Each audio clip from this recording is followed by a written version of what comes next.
into the day with the dawn ringing in my ears. Oh, well, I tune into my TV show. No better way, I gotta get myself into gear. Let's go. Oh, and I feel good today with my wake up in the morning espresso. I feel good today. It's my feel good breakfast show. Very good morning, you beautiful souls. Welcome to it. You are live with Expresso. My princess is settling in. We are settling in. It's going to be a beautiful Friday morning. Thank you so much for tuning in as we wrap up what has been the most amazing week. Thank you so much for your influence throughout. Of course, it's a Bok Friday. Big one, the Springboks up against Wales this Sunday in the semi-final of the Rugby World Cup. We're going to delve a little deeper into that and all of our weekend sporting action as well. Lots to do in the kitchen. And of course, we are celebrating the Festival of Light, Diwali, this weekend. Very excited. Wishing you nothing but blessings if you're going to be celebrating this weekend. And of course, I'm celebrating because we haven't wasted any time this week. The award for favorite guest presenter on Expresso goes to Mr. Carl Wasey. Morning, son. Thank you so much. I just want to thank my mom, my dad for that one time 33 years ago. Anyway, hi, my name's Carl. Thanks a lot, Graham. You look amazing, by the way, my brother. And I must just tell you that it's a beautiful day today. We've got some really great Diwali-inspired menus coming up for you. But also, if you are celebrating Diwali, this is why I want you to get onto our Facebook page and just celebrate and celebrate. Love, light, and joy to you on Sunday. And if you are one of those individuals who will be, getting family together and just really getting the culture out there, I just wish you all of the best. And I can't wait to be invited to your place to celebrate Diwali, because I think that's going to be one of the most amazing things. So talking about all the light and the love and the fireworks that will be happening on Expresso, same thing's going to happen on Sunday. So get your comments in as soon as possible and make sure you look out for those Diwali-inspired menus coming up a little bit later right here on Expresso. So let's get you prepped for the day ahead with what's in store weather-wise. We drove through some hectic rain getting to our studio this morning, so I'm assuming rain down south. But let's start it up in Johannesburg, where you've got times of clouds, sunshine this weekend with very warm temperatures, as we've had ranging between 16 and 32. So no abating in the heat there as the weekend progresses. Cloud cover will decrease. Don't forget your sunscreen and to conserve as much water as you can. Mainly cloudy conditions for the start of the weekend in Durbs, but sunny conditions expected for the remainder of the weekend. Temperatures pleasantly warm and remaining between 20 and 29 degrees. You know the humidity is going to be high in Durbs. Enjoy the sunshine because the rain is shiz a coming next weekend. Then in Port Elizabeth, partly cloudy conditions expected with over the entire weekend, with high humidity and temperatures ranging between 14 and 26 degrees. You can expect rain from Sunday evening onwards. And in the mother city, as I've alluded to, rain, in fact heavy rain last night. Cloudy conditions, a couple of showers expected over the entire weekend. The temperatures look like pretty moderate, ranging between 10 and 19 degrees. They'll become chilly towards the evening, but do be prepared for the rain. Have your raincoats and just be very, very careful out on the roads this morning, especially if you're doing the commute into the office. Just keep a good, safe following distance. So of course, we're in the beauty room, an opportunity to just take stock of what we are wearing ahead of the weekend. I've gone with quite a chilled nautical vibe. That's been a bit of a theme, certainly with the navy blues. This lacquer little print shirt, it's actually a little dude windsurfing by the looks of it, and that's kind of how I'm feeling, gliding my way into the weekend. We're keeping it chilled, we're keeping it loose. The cotton fabrics that we are getting at the moment in Woolies, very light, ideal for summer, ideal for moving into a new season. Quite like the collared shirt. You can button it all the way up, dress it up if you want to, dress it down, as I have with some nice khakis and some white trainers. And that's how I am stepping into summer this weekend. Who else is stepping into summer this weekend? I am stepping into summer, but also stepping into this. You see how I was timing, you waiting, and you're faffing there, and I'm talking about my outfit, waiting for you to come. Check my outfit out, all right? So what I've done is, with a blazer, you can never go wrong, especially on a Friday like this. You know you might find yourself stepping out, eh? But so you throw this on because you know if you do step out and it's storming like what it is in Cape Town, you want to make sure that you have a bit of a layer. But I've otherwise kept it quite. The texture is absolutely amazing. This is a classic collection from Woolworths. This is my vibe, I won't lie. Yeah, I like very the much print. your I'm vibe. not big on printed t-shirts, but I love it when the print is kind of like, it's got a graphic element like this. Yeah. It's really nice. Yeah. Very, very It nice. elevates the ombre. t-shirt. See how I'm using my technical knowledge, jargon. The ombre effect, beautiful. No, it looks awesome, dude. Bronwyn Day, what have you done to Graham? No, we love it, dude. Yeah, it's quite chill, Fine. but I love it. All right, so let's get you feeling positive for a Friday. Hopefully you're not needing too much of a positive shove, but we'll give you one anyway.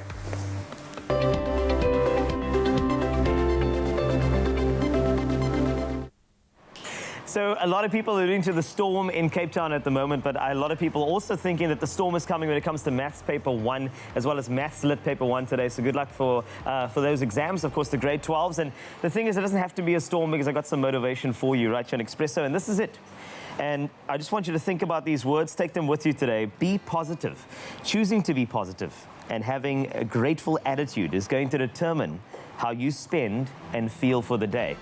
Just think about that. You are in control. You have the power of positivity. It is indeed a choice. So no matter what you're doing today, whether it be Maths Paper 1, Maths Lit Paper 1, getting through the storm in Cape Town, or getting through whatever you're going through, I'm going to wish you positivity on this incredible Friday. And make sure you stay with us on Expresso.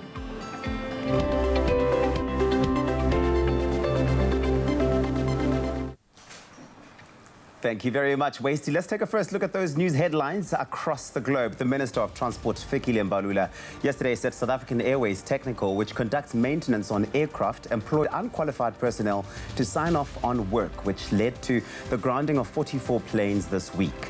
President Cyril Ramaphosa has appointed recently retired Constitutional Court Judge Edwin Cameron as the inspecting judge of the Judicial Inspectorate for Correctional Services. Cameron will take on the role for a 3-year term. In international headlines, the UN has reopened its office in the Nigerian capital, Abuja, more than 8 years after it was destroyed in a suicide attack by the Islamist group Boko Haram. At least 23 people were killed and dozens wounded.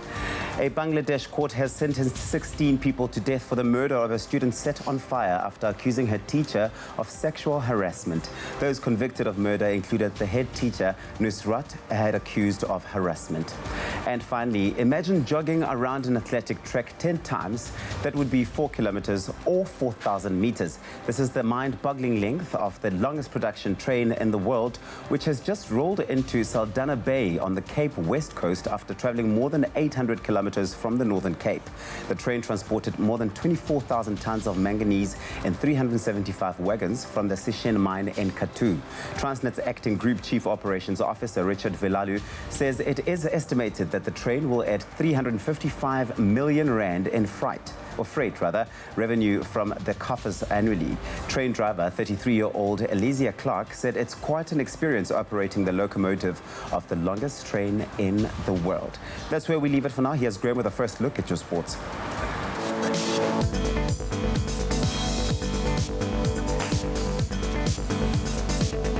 Obviously a massive weekend in the world of rugby, and Springbok danger man Cheslin Colby sadly has been ruled out of South Africa's semi-final clash against Wales. That's set for the Yokohama International Stadium on Sunday. That's due to an injury. Saboon Corsi stepping into his place.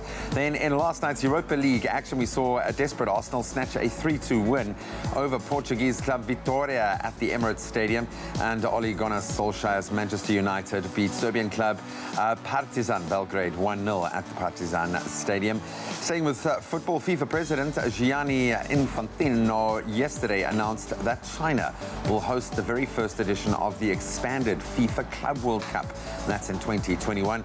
And in motorsport, it's been confirmed that South Africa's top motorcycle rider Brad Binder will take the place of Johan Zarco at Red Bull KTM for the 2020 MotoGP season. Massive step up. But it was announced that Binder has been promoted to the Premier class. And of course, throwing forward to the weekend's big rugby fixtures.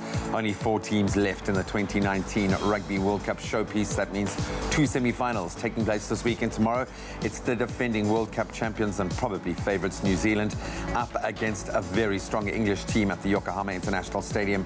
That kicks off at 10 a.m. Then Sunday, South Africa, the Box, will be up against Wales at the same venue, kicking off at 11 o'clock in the morning, South African time. All teams will be fighting, of course, for that spot in the next weekend's final. But we'll expand on all of our weekend sporting highlights in just a moment, so stick around.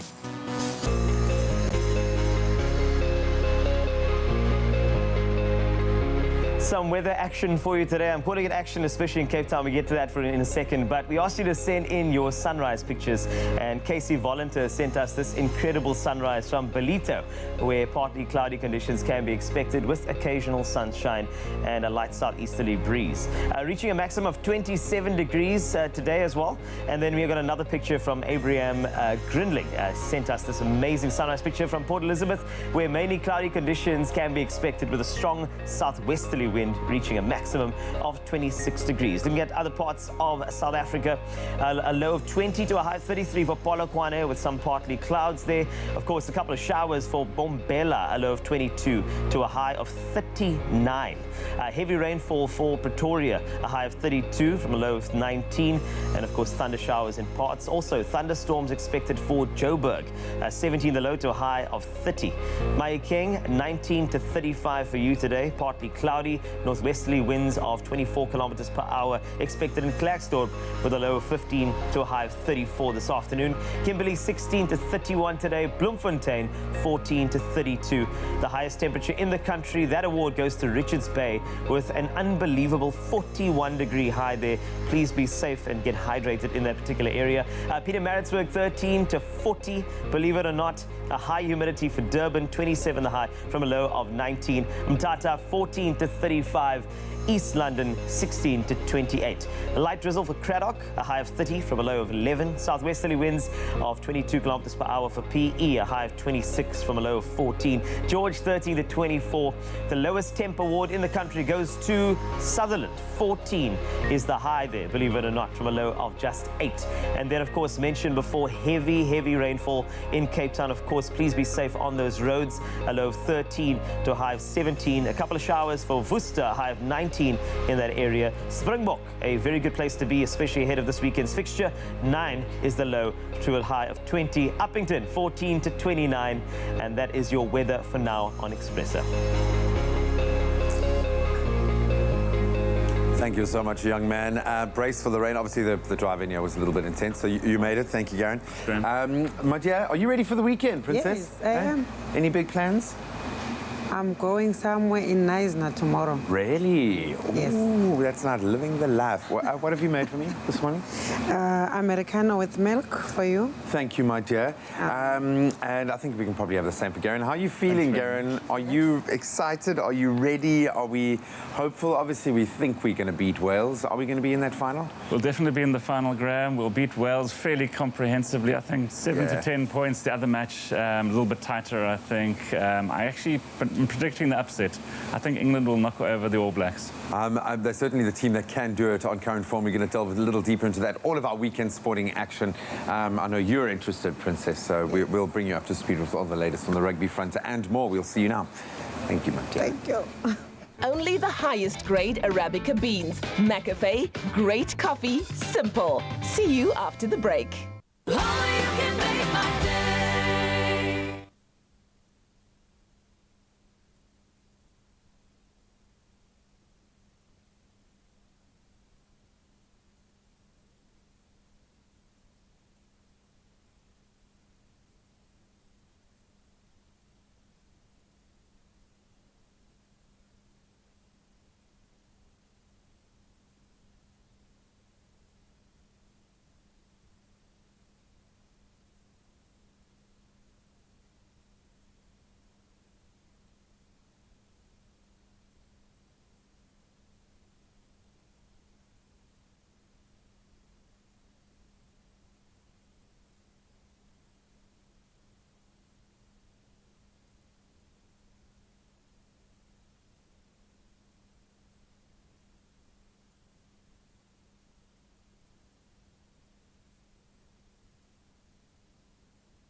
Welcome back. You're live with Expresso. Ah, man, just the glow of the weekend. It is upon us as the Rugby World Cup. Of course, the action will continue. It'll level up, I think, this weekend. We turn to the shorter format of the game as the Blitzboks, with all of their stalwarts back in the mix, play their final pre-season tournament in England with a few very familiar faces returning to the squad. It's all about getting that system clicking right now. We'll also got 3 jam-packed days of football locally in the PSL, we know in the Premier League, derby time as well. And then finally, we're going to try to, if we can get through it, get to the Mexican Grand Prix as well.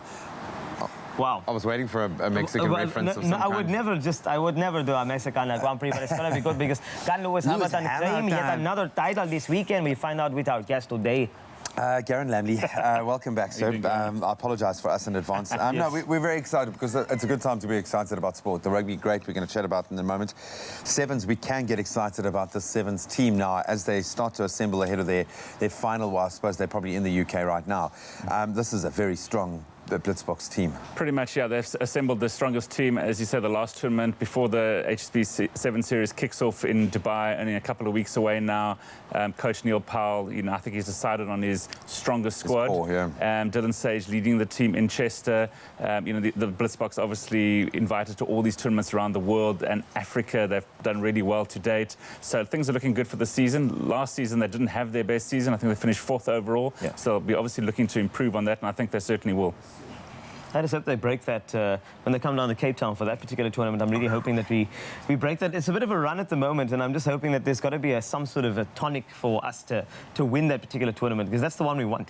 For sure. Obviously the pressure of playing at home is one thing that obviously gets to the teams a little bit. It's a great place to come on holiday in Cape Town and play. So the Fijians have done really well. The New Zealanders, obviously, England have even won here. So it's a bit of a cosmopolitan place to come visit. After Dubai, Cape Town, then there's a bit of a break for the Christmas, New Year period. So I think all the teams sort of want to go into that break on a victory. Absolutely love it. Of course, in our Chester's draw, we'll be taking on England, Spain, and then Hong Kong, which we haven't heard of before. But yeah, all things looking good. Really a good core outfit there with the Blitzboks. Let's move it over to the PSL. Who's exciting you? What's exciting you this weekend? A couple of standout features. Probably the big one, Mamelodi Sundowns up against Chiefs, top of the table clash. Absolutely. On Sunday, number 1 versus number 2. Sundowns coming off a midweek victory over Highlands Park. They won in the 92nd. Yeah, they left it late, yeah. So they've played 1 fewer game than Chiefs. They're 2 points, I think, behind, so they could look to go top if they do win that. The PSL looks like a bit of a 3-horse race at the moment with those teams, plus Wits, who have played 2 fewer games, but if they had to win those, they would also go top. Other powerhouses like Pirates not doing as well as they have in the past. They've got an interesting game against Stellenbosch, the new boys, in Stellenbosch. I'm not too sure how many of the Pirates players have ever visited Stellenbosch, but they're about to find out what it's like to travel down there. So, they're mid-table at the moment, not looking their best. Soweto, Giants, I think Chiefs have got the ascendancy at the moment. But again, massive match, that Sundowns Chiefs game. It's a sort of match that'll, there's a lot to lose there. So I think the draw is probably the wise bet. It's going to be a cagey affair, anything, your opponents don't pick up the 3 points. So I'll go for even 0-0, 1-1 perhaps in that match. But again, the PSL nearing the 1/3 mark of the season. And some really nice goals being scored for a change. Normally we're accustomed to these goalless efforts. Yeah. But they're scoring goals, so that's great to watch. It's always better when you've got your Chiefs and the likes doing well. It just bodes well for the entire season. They've been below par, it must be said, for the last couple of years.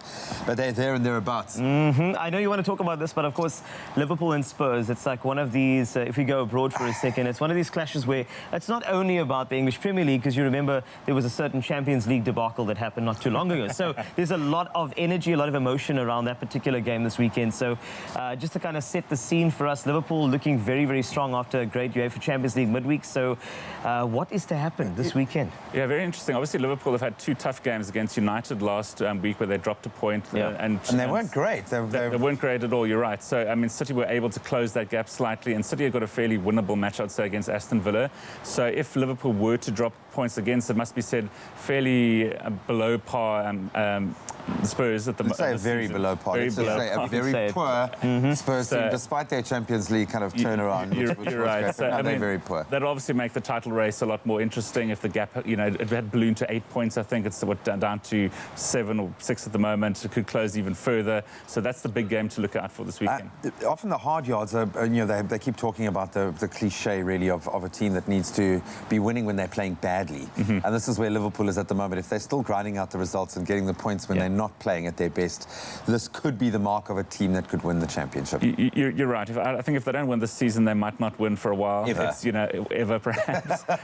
So Liverpool fans, everyone I know is most excited about their chances this season. And to be fair, they have played some really good football, but they have also ground out these late winners and found them in sort of Ferguson time, in extra time. So it's all bodes well for Jurgen Klopp's side. Sorry, if I get quite fatalistic about football at the moment, it's been a rough ride with Spurs. It's been a rough ride, and of course. And then, no, I don't know. We'll see at the end, or halfway through the season. Because Formula One continues with the Mexican Grand Prix. We didn't get a chance to dive into that. But we're going to be talking all things rugby. It's a big semi-final weekend, some mouth-watering clashes, most notably the Boks up against Wales on Sunday. Karen, we love you. Stick around.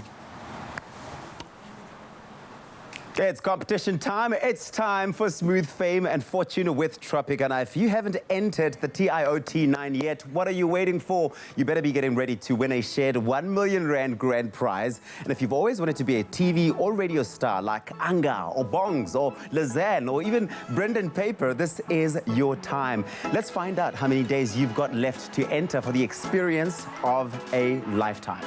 6 days, yes, 6 only. That's all you've got left to enter TIOT9. You can enter by sending a WhatsApp with the keyword TIOT9 to 063-921-8395 for entry details. The clock is ticking. Time is getting tight. So enter now if you want smooth fame and fortune. WhatsApp that keyword TIOT9 to 063-921-8395 for entry details. T's and C's and more information can be found on tropica.co.za. Good luck. Only you can make my day.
Save big this week with Dion Wired.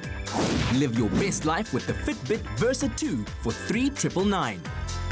Work it up with a Dell Inspiron 2-in-1 laptop for $11,999.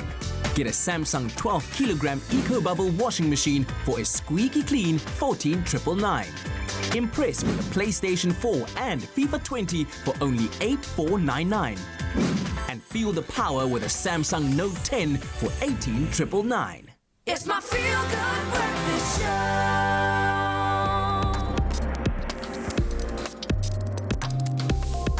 Welcome back to it. It is your feel-good breakfast show, Expresso, live right here on SABC3. You beautiful people, thank you so much for choosing to start the morning off with us. It is a Friday, and we're glad you can join us. Now, do you ever feel tethered to your phone or managing a fountain of notifications as they come through? Then we've got some good news for you this week. Google unveiled a host of brand new apps. They're called experiments that seek to promote digital well-being on your smart devices. Now, here to help us unpack these experiments and what they do for our life and our well-being is resident tech expert Brian Smith. Brian, good morning. Thank you. Good morning to you too. Good. How are you feeling this morning? Yeah, I'm ready for some digital well-being. Yeah, I can tell you're ready for that. But first of all, let's probably start with the most obvious question. Why is Google interested in digital well-being?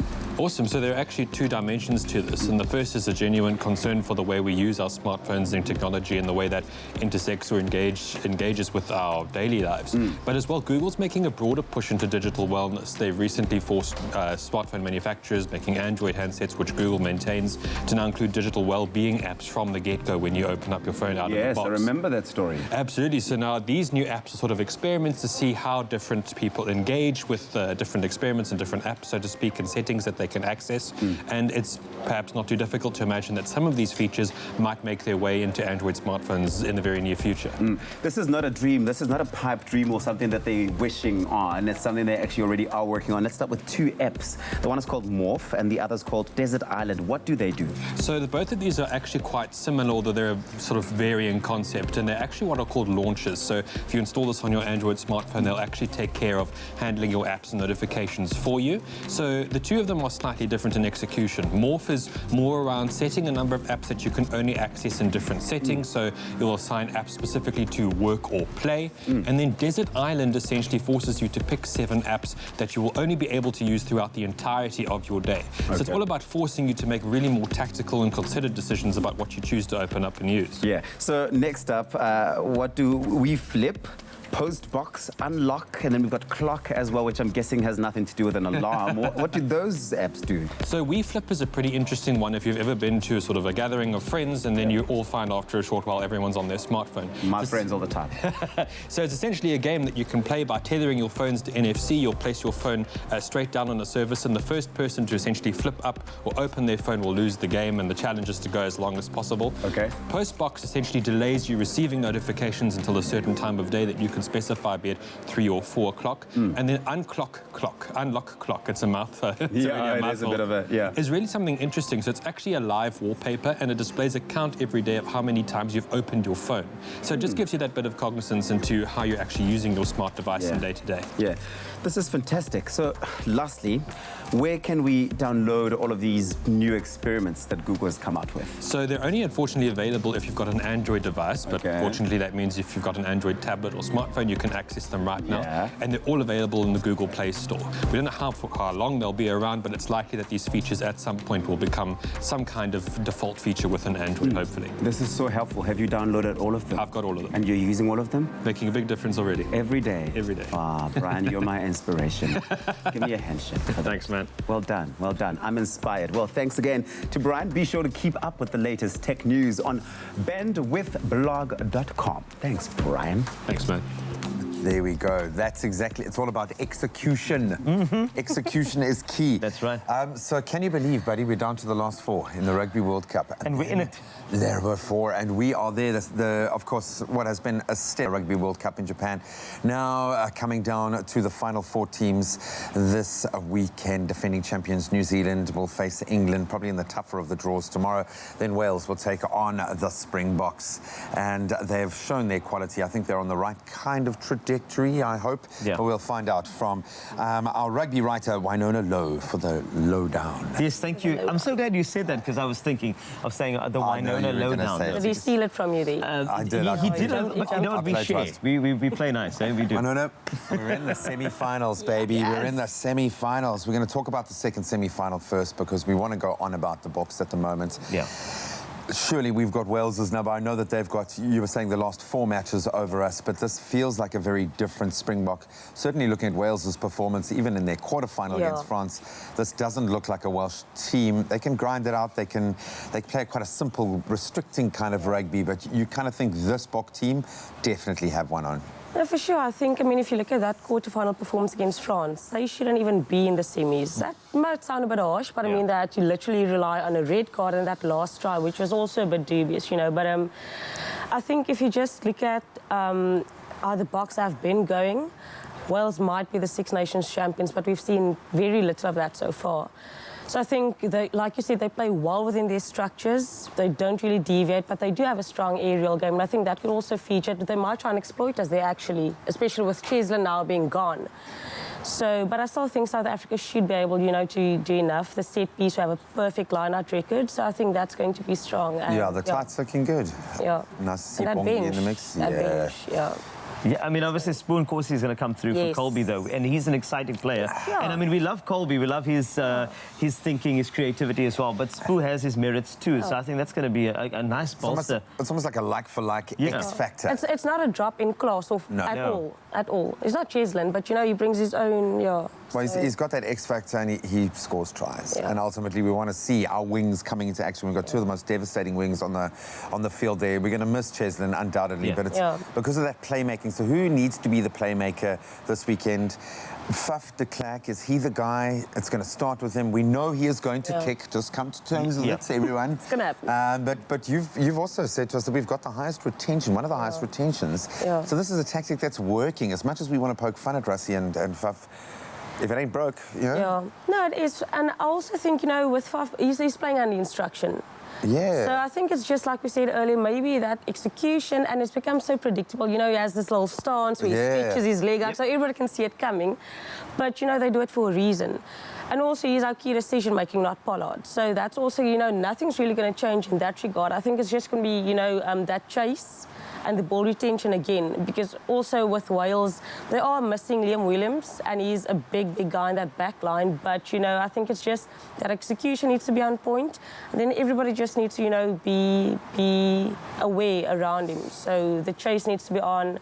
We need to secure that high ball. So, yeah. But, I mean, the guy plays under instruction, so we can't really, as much as you hate it. Get the basics right, and I have a feeling that, as you've mentioned, the bench is going to make a massive difference. That's impact players. Come and join us. Come and join us in the 23-man era. I'm talking about Eddie Jones, of course, and we've got to love when we turn our attention to the first of the semi-finals. So we know the Boks are going to take it against Wales. Difficult one to call, England up against the All Blacks.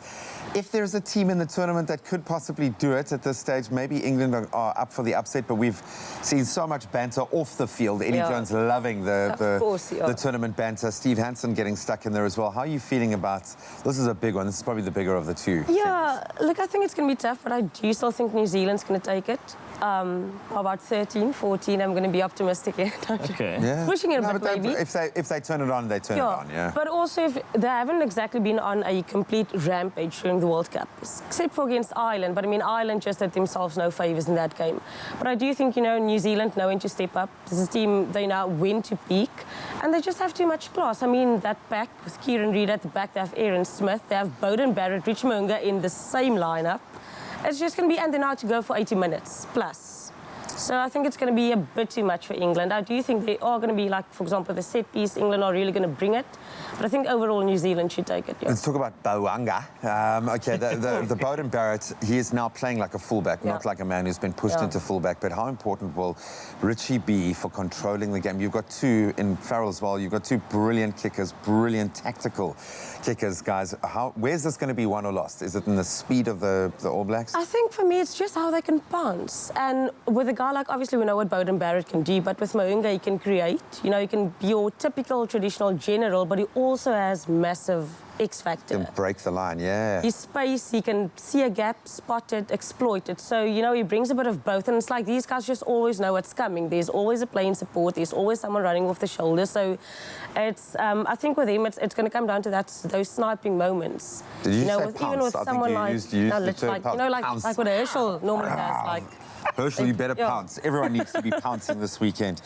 We love you. We love your perspective. Thank you so much. Let's hope those predictions actually mean something this weekend. But All right, I'm feeling pumped. I know you're feeling pumped. It's a Book Friday, baby. Hashtag Stronger Together. A little bit later, we're going to find out just how much that hashtag actually means. So if you want to go and show some love, at Springboks is the handle to follow online. Go and show the players some love. They actually do check out your tweets and things, and then you can include hashtag Expresso Show as well. Winona, thank you so much. Thank you, guys.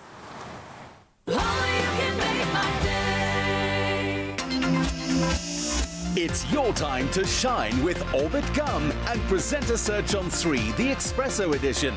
Follow the journey as the top contestants work through weeks of grueling challenges, fighting for one of 2 presenter spots on Expresso, all to be decided in a nail-biting finale. It's your time to shine with Presenter Search on 3, the Expresso edition. Wednesday evenings at 7:30, repeat Saturdays at 1, only on SABC3.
It's my feel-good breakfast show.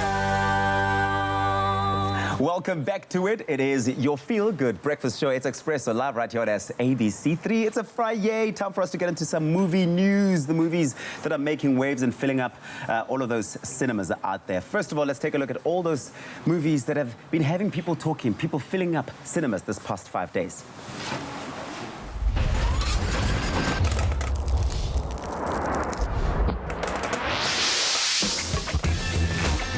New at the movies last weekend, an SA staple, a vintage villain, or an Armageddon daddy. Who made your top 5? Not even home for Halloween. The Addams Family move out to 5th. South Africans are still lining up to say I do to week 2 of Zulu Wedding in 4th. Then a couple of guys who are up to no good, down to 3rd in week 2. It's Gemini Man. 11 billion rand worldwide's no laughing matter. Joker falls 2nd in week 3. Only to be unseated by a new villain, back to her old menacing ways. Maleficent, Mistress of Evil, opens first. Okay, some hot movies out there, a bit of local as well. But JP Sebastian is in the hot seat right now. Time for us to delve into all the movies that are out this weekend that we need to try and check out. JP Sebastian. So this is professional, Tubby. So show them what you just did for your excitement about Maleficent. You like? Maleficent! No, that wasn't it. You bounced up and down in your chair like you were like, Hercules, I Hercules. probably did do that. Yes. It was a spontaneous reaction to see Maleficent. I've got to check it out. But you got some really fresh and interesting movies coming out this weekend that people need to be checking out. One is a local one. It's called Salvation. The story is very interesting. It caught my attention. There's a stripper there. There's a priest there. There's a man who needs to go find his father. There's a lot happening in it. That sounds like the start of a joke, doesn't it? Like It does a priest, a stripper, and a robber walk into a bar. It sounds a bit intertwined, yeah. So obviously I'm not ripping off the movie, but it's nice to see for a change. Yeah, sometimes we want rom-coms. Sometimes we want, like, you know, like run-of-the-mill kind of drama kind of stuff. Yeah. But it seems like a lot of South African movies now are trying to take a more art tactful lens on telling just sprawling life stories and just like what do we do? What is our purpose and how does memory impact us in history? And this is what all the kinds of stuff that this movie tries to unpack. It seems, I've not seen it myself, but it does look pretty. So as you said, we've got these three characters that it follows. And just looking at the poster, by the way, which we've now passed, reminds me of that sort of strip formation with the four faces on it of Babel by Iñárritu. And that was a similar sort of movie where these people who look like they're totally unrelated in their everyday lives, usually their paths cross eventually and destiny overlaps. And maybe that amounts to some sort of cataclysmic revolutionary change in the minds of all the characters involved. The priest is having issues of faith. As I think you would have seen already scenes where he flagellates himself because he can't deal with the fact that he's struggling with something that he's supposed to sell to others. Like, does he believe? The lady who's an exotic dancer is trying to connect with a family member, and as you said, there's it's totally, all of them are disparate. But it'd be interesting to see how they come together and how, like the story tries to talk about, how does memory fuel us? How does memory stop us from moving forward? And how do we sort of like scrub that out and accept who we are and what we were and move forward? Well, first, I like that it's a local film, and I think there's always an opportunity with a local film and a local story being told in that way that we see ourselves in the movie and some of the issues that they're confronted with. So many of our films are obsessed with, and rightly so, the pain of the past and how only together we can get over it. So it's good to see this. Zombieland double tap. You've got Woody Harrelson there. Abigail Breslin, Emma Stone, Jesse Eisenberg from The Social Network. Did he win the Oscar for that? No, he would have been nominated. That was the one about Mark Zuckerberg, who's having his own problems. Yes. And Zombieland 2, however, is the sequel to a movie from 10 years ago, funnily enough named Zombieland, by the same director. So it's one of those weird one-off things where I suppose it's strange that there's a sequel. I don't know if it's one of these movies that people were gagging for the second part to. But if it was fun enough, and weirdly enough, in the first one, there was even a touching moment with Bill Murray. I don't think he would make a return, given what happened to him in the first. But it's a comedy. And it has to be, since Woody Harrelson just sat in the Oval Office as if it was nobody's business. So Zombieland in the United States, and this ad hoc, this makeshift family that they formed are 10 years into an apocalypse, a zombie apocalypse in the United States. And now, as well as dealing with evolved zombies. By the way, there was a poster of Barack Obama in that office, so who knows when the zombie apocalypse started, probably just after. I've got a friend with me on the table in Expresso. Let me just shoo him away. Sorry, I'm shooing a fly. A very exotic, beautiful fly. And they're dealing with the growing pains of how to do. So the young girl now, who was a little baby before, 10 years ago in the first movie, she wants to date now, and she runs away from the family. But you have to deal with all the angry, blood-eating, or brains-eating zombies in between. There she finds a man, and comedy ensues naturally. It's like totally uncomplicated. It seems like a really funny one. It's got a really nice texture to it as well. It seems like it's got a nice. So you got different characters. Sorry, everyone must think I'm insane about what I was just talking about, but there was a very pretty bug that landed here to say hi to JP. You got really scared. I did, but fortunately the camera was showing you zombies, so we'll pretend that's what I was afraid scary, of. Yeah, sure. Okay, so this is really interesting. It's Zombieland Double Tap, but a comedy. It's a comedy. It's one to check out. I think it sounds like it. Just by the look of that trailer, it looks like something you want to see. The texture of it is really nice. It's shot really nicely. JP Sebastian's not going anywhere. He's still hanging out with us throughout the morning. He's going to be telling us about Escape Plan as well a little bit later on. So you want to make sure that you keep it locked here on your Feel Good Breakfast Show. Let us know what you think of these films. Expresso Morning Show, SABC3 on Facebook. Very excited to be next to one of my favorites over here, Princess. Unjani sis? Ndiyaphila bhuti unjani? Kulungile sis, shab. Don't vila namhlanje. Jagutanda, by the way. And you know what? Of course, and everybody loves the Springboks as well. As you know, with the build-up of the campaign, they are doing their best in Japan to look after us. And of course, we've been sending the messages through. And as Graham said just a little bit earlier, you know, sometimes people like Twitter actually notice when they're hearing an entire country on their social media sites sending messages to this one team. It had to be interesting enough for us to connect with Twitter, and that's why Graham catches up with Twitter's Barry Collins. So on Sunday, all eyes, of course, will be fixed on our Springbok rugby team as they take on Wales to continue their bid to return home from the Rugby World Cup in Japan with the almighty Webb Ellis Trophy in hand. Now, with Twitter being the platform everyone goes to engage about anything that's happening, especially our sport, it has provided unique opportunities for South African citizens and I suppose businesses alike to reinforce the idea of being #stronger together. We love the brand. Now, joining us via Skype from Dublin, Ireland, to unpack more on the integrated relationship between Twitter, sports, television, and of course our beloved books, is Twitter's Director of Sales for Europe, the Middle East and Africa, Barry Collins. A very good morning, Barry. Good morning, Graham. Barry, first of all, commiserations. Maybe you're going to be supporting the Springboks now. We really appreciate you connecting with us. We are obviously a fiercely proud nation, and we love the fact that our Springboks are doing so well. I think Japan did us a favor against you guys. That really did help us out. But maybe a good place to start is you would have a very good idea, a broad overview of who is using Twitter, probably the most widely used when it comes to sport. How would you describe the Twitter audience? Yeah, Twitter's got a huge audience in South Africa, and interestingly, almost half of all of our users in South Africa use Twitter to keep up with sports-related activities. So obviously, with rugby being such a huge sport in South Africa, we're seeing enormous usage of the platform now during the Rugby World Cup. So what have the South Africans, building on that, what have the South Africans been doing on Twitter when it comes to this particular World Cup? What trends have you been picking up? Yeah, I think that the Springboks, the official Springbok Twitter handle has been really, really active and engaging. Obviously, using the hashtag Stronger Together has been a very unifying call to all the supporters. But also, like, the content that they've been tweeting out has been really, really interesting. Behind the scenes, seeing some training, clips, interviews that you don't see anywhere else. So I think just bring that unique view behind the scenes for the Springboks, so all of the, the rugby-obsessed supporters there, is just like really uniquely Twitter. I've got to ask you, because you get this beautiful bird's eye view of the world, who is the most active when it comes to rugby nations? Where does South Africa sit in that landscape? Yeah, I mean, South Africa is the 5th most followed handle in the world. So after South Africa, England, France, arguably kind of larger countries in terms of populations. So really strong. There's 650,000 followers in the handle. That's really strong for any sporting brand. So I think it's a strong game they're playing.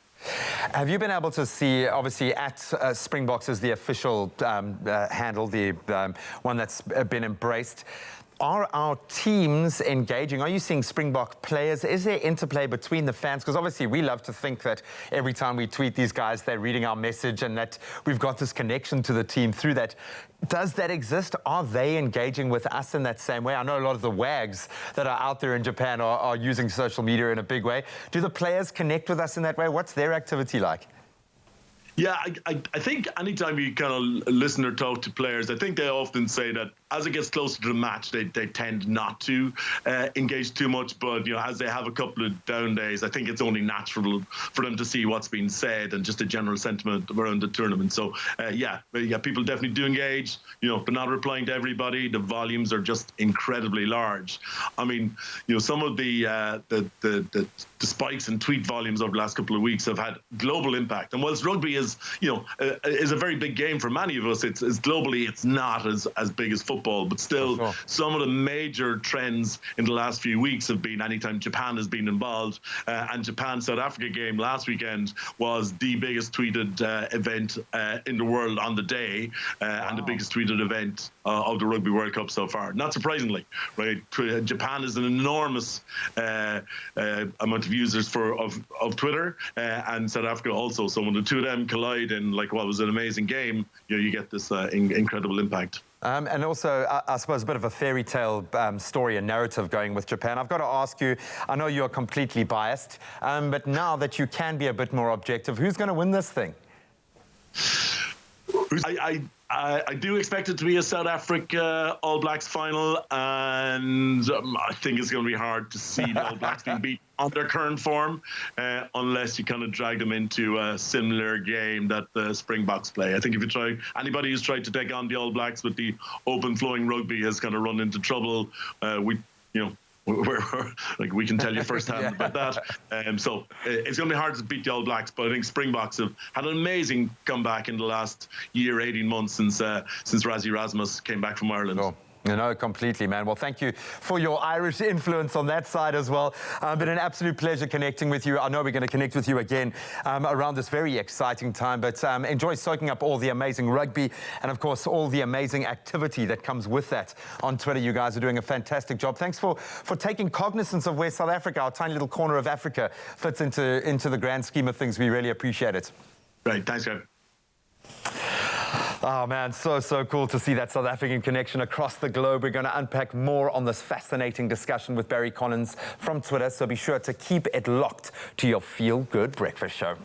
All right. Well, that's one way to get verified, Graham. Chat to people from Twitter. Well Speak done. to him to verify us all. Yes, that's exactly why he did that call. You know, he could have spoken to somebody locally, but he said, let's call up Twitter directly, and it's going to get a conversation about the Springboks. But actually, he wanted to be verified. Just saying. That's him. He's sneaky. Graham is sneaky. I tell this all the time. But listen to this. The World Cup is still happening. The Springboks are on. It is the semi-finals. Absolutely. They're happening this weekend. Yes. Where are you watching? At home. I think it's the safest place to be this weekend, especially with all the rain in Cape Town. But wherever you're watching from, get behind the books and get behind @Graham Richards. Please follow him at the moment. Verify him. He is the official Springbok rallier of support. I'm a rallier. I was there at the beginning of the rebranding of the box. I feel like part of the Boza campaign, we were there. Yeah. And I was and there. now we are hashtag what? Stronger. Together. Hashtag stronger together.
It's my Feel Good Breakfast Show. Welcome back to Feel Good Breakfast Show, Expresso on SABC 3. And of course, we have a couple of questions that we need to ask, though. A few of them is, when we go back to this conversation with Barry Collins, will Graham get verified? That's the first question. Secondly, the Stronger Together campaign and the way that Twitter actually acknowledged it, will that acknowledgement actually lead to Graham possibly getting a job at Twitter? There's a lot to go. I love all of these hopes, but we're about to head back to the lounge. It's Barry Collins still. He's joining us via Skype this time around. He's chatting to Graham about the incredible engagement that the Springboks have enjoyed during the Rugby World Cup. They also discussed the length and the strength of the hashtag Stronger Together hashtag, as well as that connection that we all have made with the Boks and Buck fans around the world, enthusiasts alike. Let's head back to them now.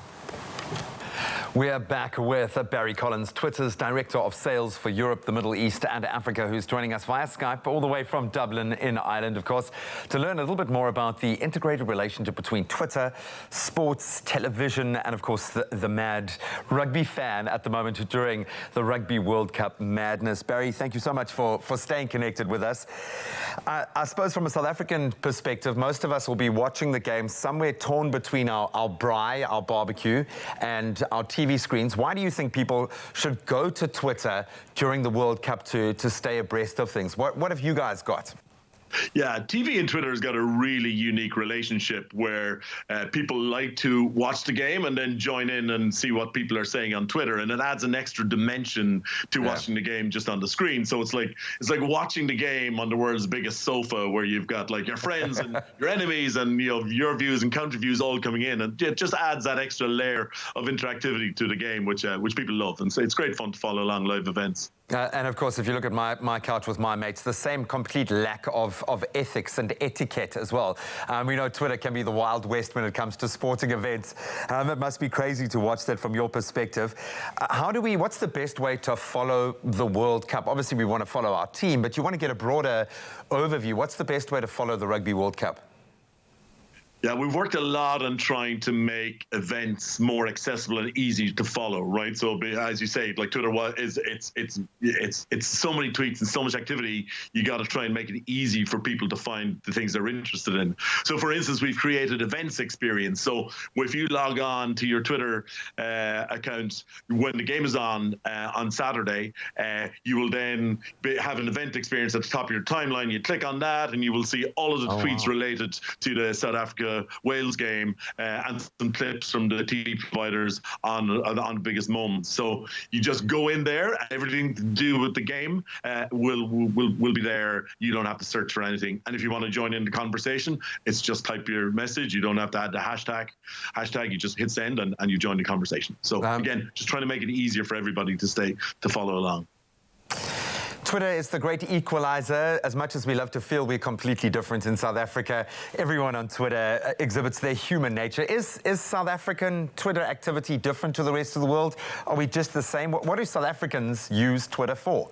Yeah, I think it is the great leveler and the great unifier. I mean, when I was looking, like even your President Ramaphosa tweeting, congratulations, like a proper heartfelt congratulations. Like it felt really genuine. Thank you to the team after the game last weekend. I think that's just really, really unique that you can get access to everybody, be it your friends or your president or other people. I think in South Africa's got known for very strong love of sports, very strong love/hatred of politics, and a big interest in entertainment. And Twitter is a place where all of these events unfold. If you want to find out what's happening in the world, Twitter's what's happening. If it's about sports, if it's about politics, if it's about entertainment, these are all real-time activities that Twitter really comes to the foreground in. Right now, I'm just imagining your team assessing President Donald Trump's latest tweets. You really do have a wonderful view on the world.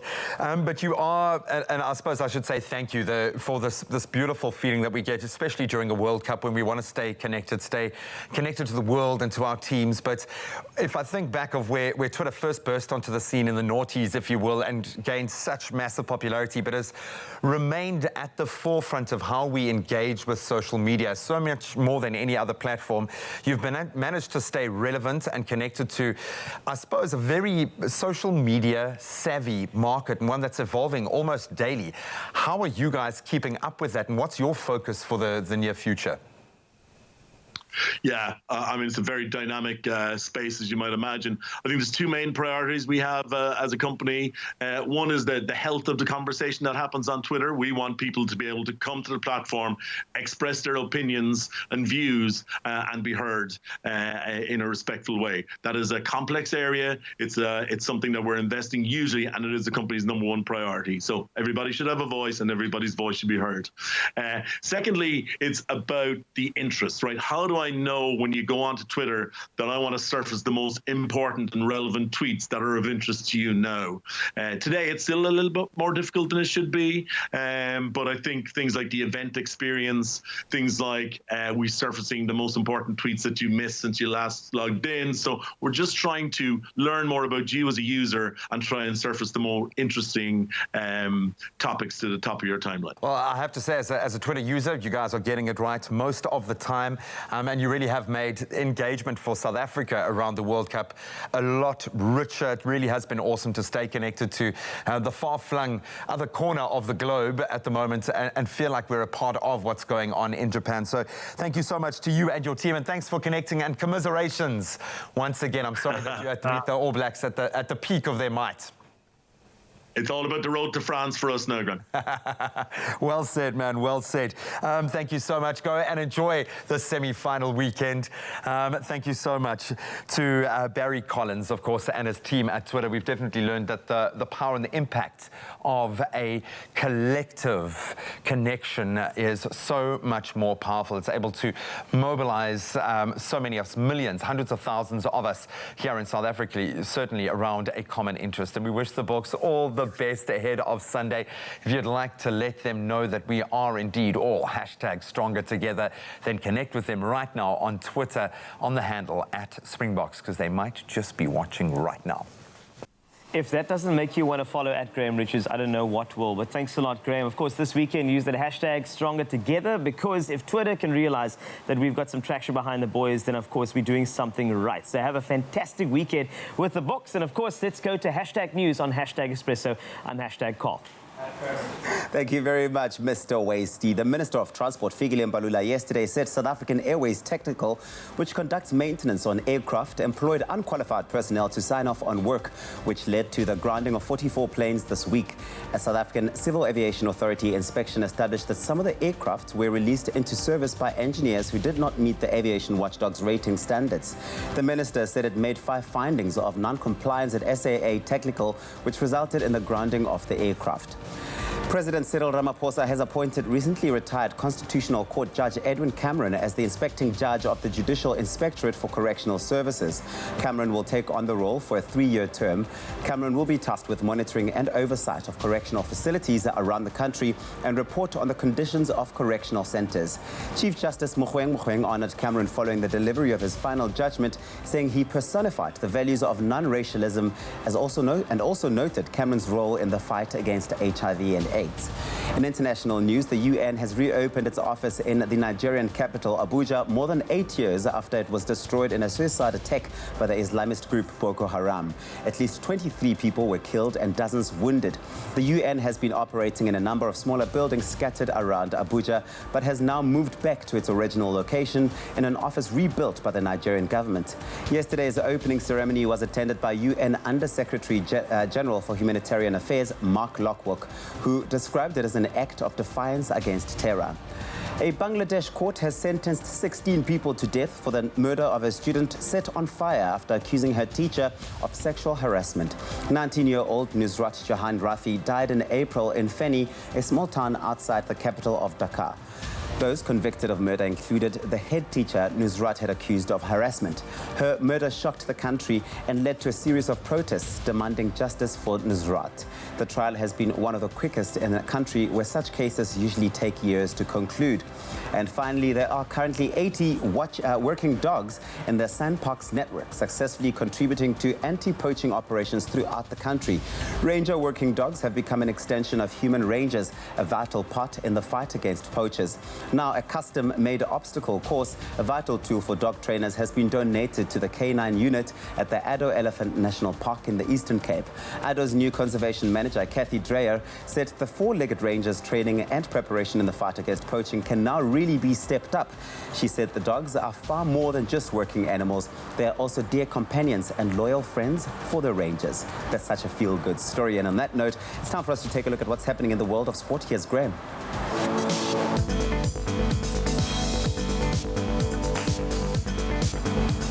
Let's kick it off with the Rugby World Cup. Springbok danger man Cheslin Kolbe has been ruled out of South Africa's semi-final clash against Wales at the Yokohama International Stadium on Sunday. That due to a persistent injury.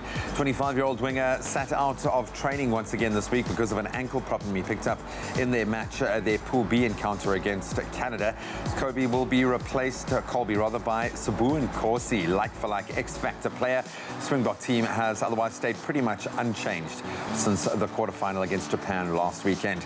Then on to football. Last night's Europa League action saw a desperate Arsenal snatch a 3-2 win over Portuguese club Vitória at the Emirates Stadium, and Ole Gunnar Solskjaer's Manchester United beat Serbian club Partizan Belgrade 1-0. That was at the Partizan Stadium. United's forward Anthony Martial scored the winning goal from a penalty early in the match. That helped his team climb to the top of Group L standings. Then, of course, the Gunners had to rely on substitute Nicolas Pepe scoring 2 sublime free kicks in the last 10 minutes to claim the win for the Gunners. Then, staying with the beautiful game, FIFA President Gianni Infantino yesterday announced that China will host the very first edition of an expanded FIFA Club World Cup, and that'll be in 2021. Competition currently features only 7 teams, but will be expanded to 24 teams over that year. This Club World Cup sees the world's biggest soccer clubs fight it out for the supreme title. Spain's Real Madrid are the reigning champions, having won their 4th title. And some great news from a South African perspective on the motorsport front. It's been confirmed that South Africa's top motorcycle rider, Brad Binder, will take the place of Johan Zarco at the Red Bull KTM team for the 2020 MotoGP season.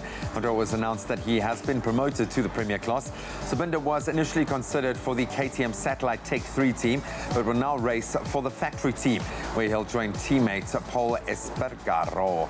Fantastic step up for the young man. Then, of course, big weekend when it comes to the Rugby World Cup. Only 4 teams left in the 2019 showpiece, and that means 2 semi-finals taking place over the weekend. Tomorrow, the defending World Cup champions and probably tournament favourites, still New Zealand, take on England at the Yokohama International Stadium. That match kicking off at 10 a.m. Then on Sunday, South Africa will be up against Wales at the same venue. That match, though, kicking off at 11 o'clock South African time.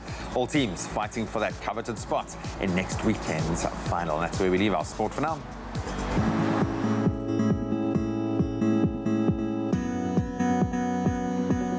Thanks a lot at Graham Richards. On to some of the traffic out there. Gauteng, Soshanguve starting there on the R80, and that is southbound. There's been an accident before Hebron Road. 1 lane is currently obstructed and causing heavy delays. Please be patient on the roads this morning. Let's go to the Western Cape now. Gugulethu, there has been an accident on the N2 outbound after Borchards Quarry Road. The right lane is currently obstructed and causing heavy congestion. Please approach with caution and maintain a safe following distance due to the heavy rain in the region. On Metro Rail now, the Monte Vista line, there has been some problems there. The service has been temporarily suspended due to overhead electrical problems at Monte Vista. Commuters are advised to use an alternative mode of transport between Bellville and Cape Town. That's it for your traffic for now. On to some weather.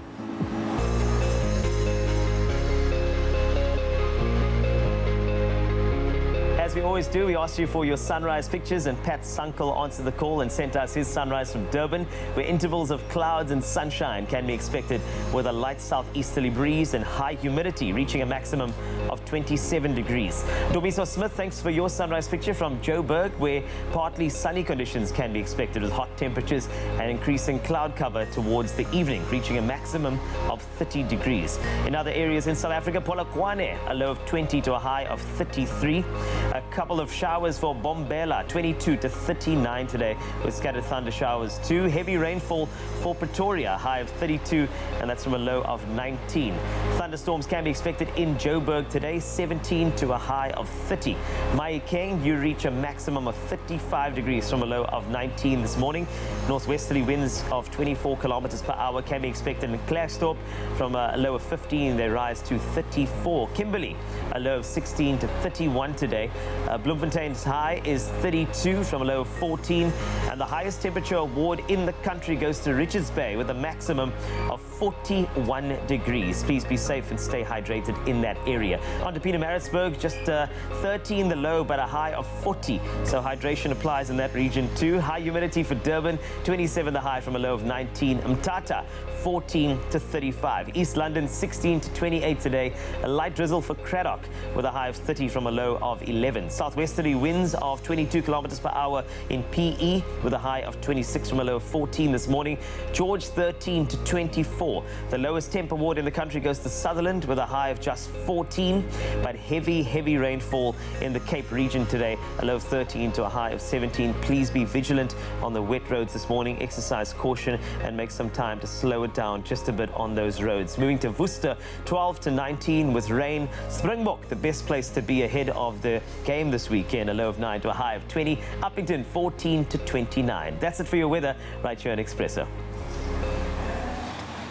Happy birthday, a very happy birthday to you. Yeah, you hear that tune, you know what time it is. It's time to celebrate your birthdays out there on this, the 25th of... where's the month going now? October 2019. Really chuffed because we've had a couple of videos come through, so let's dive right in with the first of our dedications. This one coming courtesy of Quaid and Lamise for Myron, and a very big birthday at that. Take a look. Happy 21st birthday, Myron. Happy 21st birthday, Myron. Hope you enjoy your day and may God bless you abundantly. Have a dope one. We love you and love you lots, buddy. Ah, that is such an awesome video. You've got happy birthday to you. You see, in the background. Just and how much better was that than us reading out the dedications? Send through your videos, man. better. So you can also do exactly what Thuli did. She sent in this video to Goloko on a very special day. Happy birthday to you. Happy birthday to you. Happy birthday to you. Beep beep. Ule. Beep beep. Ule. Una one. Una two. Yay. Oh, man. That is so sweet, man. Happy birthday. Man. That is so cute. Hey? Oh, that is the cutest thing I've ever seen. Well, listen, we received some of your birthday wishes as well, dedications on email. That's birthdays@kadova.tv. And here's one going out to Nonkosi Mgadi. It says, happy birthday to my beautiful little sister, Nonkosi. May God bless you with many more years to come. Have a wonderful day. I love you. From your sister, Peliwe Tentani. Happy birthday, Nonkosi. And one for Mrs. Basanti Nair. It says, happy 86th birthday to my loving grandma, Mrs. You're right. Basanti, may all of God's blessings shine upon you always. Best wishes from Shama and family. Happy 86th birthday, big one. Mrs. Basanthi. And then we've got a happy 25th birthday to my lovely husband, Dale. May you have a fantastic day. We love you very much. That's from your wife and your loving daughters. Happy birthday, Guy. And then a happy 81st birthday to our grandpa, Pat Williams. May the Lord bless you with many more years to come. The family still want to spend many years with you. We love you and we miss you. And that's from the whole family. Bradwin, Lauren, Nicole, Jaden, Keenan, and Kendall. Hopefully you're feeling the love this morning. So much love, too much love going around. Here's one for Ntabiseng Masuku. Happy birthday to our mom, Ntabiseng. May God keep blessing you with many more years to come. Enjoy your day. We love you so much. This is from your daughters, Bokamoso and Letabo. Happy birthday, Ntabiseng Masuku. Tando Latisha, it's also your birthday today. And we got this message. It reads, I wish my niece, Tando Latisha, a happy 7th birthday. Happy birthday, big girl. May you have a blessed day, Nunu Berry. We love you, Nunu Berry. This is from the family. How cute is that? Very sweet. Then a very happy birthday, Mama. May God protect and guide you. You're the best mum ever. We love you. That's from your loving husband, Matolo, and the kids going to Nokupumla. Happy birthday. Then this one, I love it. Hey, Snash, I know you're watching this. Just want to be the first to wish you a happy birthday. May you slay that paper today and slay your day today. Birthday queen. It's your everyday crush, Lunga Sabisi. So I'm guessing she's probably writing an exam today. Yeah, so all the best of luck. Go and crush it. And Stace is turning 30 today. Happy 30th birthday to our beautiful daughter, Stacey. You are such a beautiful person inside and out. A fantastic mom to your 2 beautiful daughters, Keshlyn and Kaylin. Hugs and kisses. This is from your mom, your dad, your brother, your husband, and your kids. And then we've got one for Jaden Lakey. It says, Baya Khalek Jaden Lakey. met jou verjaarsdag. Mag jy goeie dag het die Here seën. Van Mommy en Daddy en Emil van Worcester. Almal. Happy birthday, Almal. Yeah. Happy birthday. And then another one coming up for Sarah Peters. Birthday dedication to Sarah Peters, just turned 12 today. I am reminding you to always remember you are an inspiration to all of us at Simon van der Stel Primary School. That's from Ice and Pulse Model Management Team and from Mom Hima. Happy birthday, girl. And then I'd like to wish my homie Wesley Tooth Schroeder. That sounds very familiar. Yeah. Hey, Wes! 'Cause Wesley works here. Yeah, we love you, Wes. Have a happy birthday, a 30th birthday, brew, and that's coming from Chad, who also works here, I think. It's a beautiful one. It's a beautiful one. Happy It's so 30th sweet. to Happy you, birthday, man. And lastly, certainly not least, it's a big one. Happy 70th birthday to Grandma Mac. Happy 70th birthday, Grandma Mac.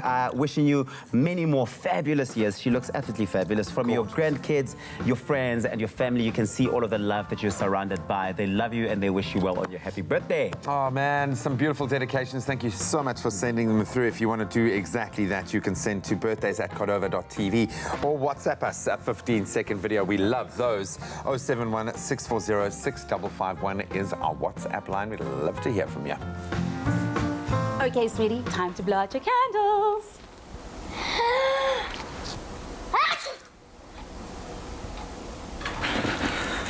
Don't ruin the moment. Prevent allergies or cold and flu with fast-acting powder nasal spray from the Nexa range. Nexa, brought to you by Pharmadynamics. And the celebrations continue this weekend, especially on Sunday for Diwali. And if you are celebrating, we wish you the most blessed weekend. And I hope that the celebrations are absolutely amazing. In fact, we have you equipped for the weekend with some Diwali-inspired dishes coming up just after the break.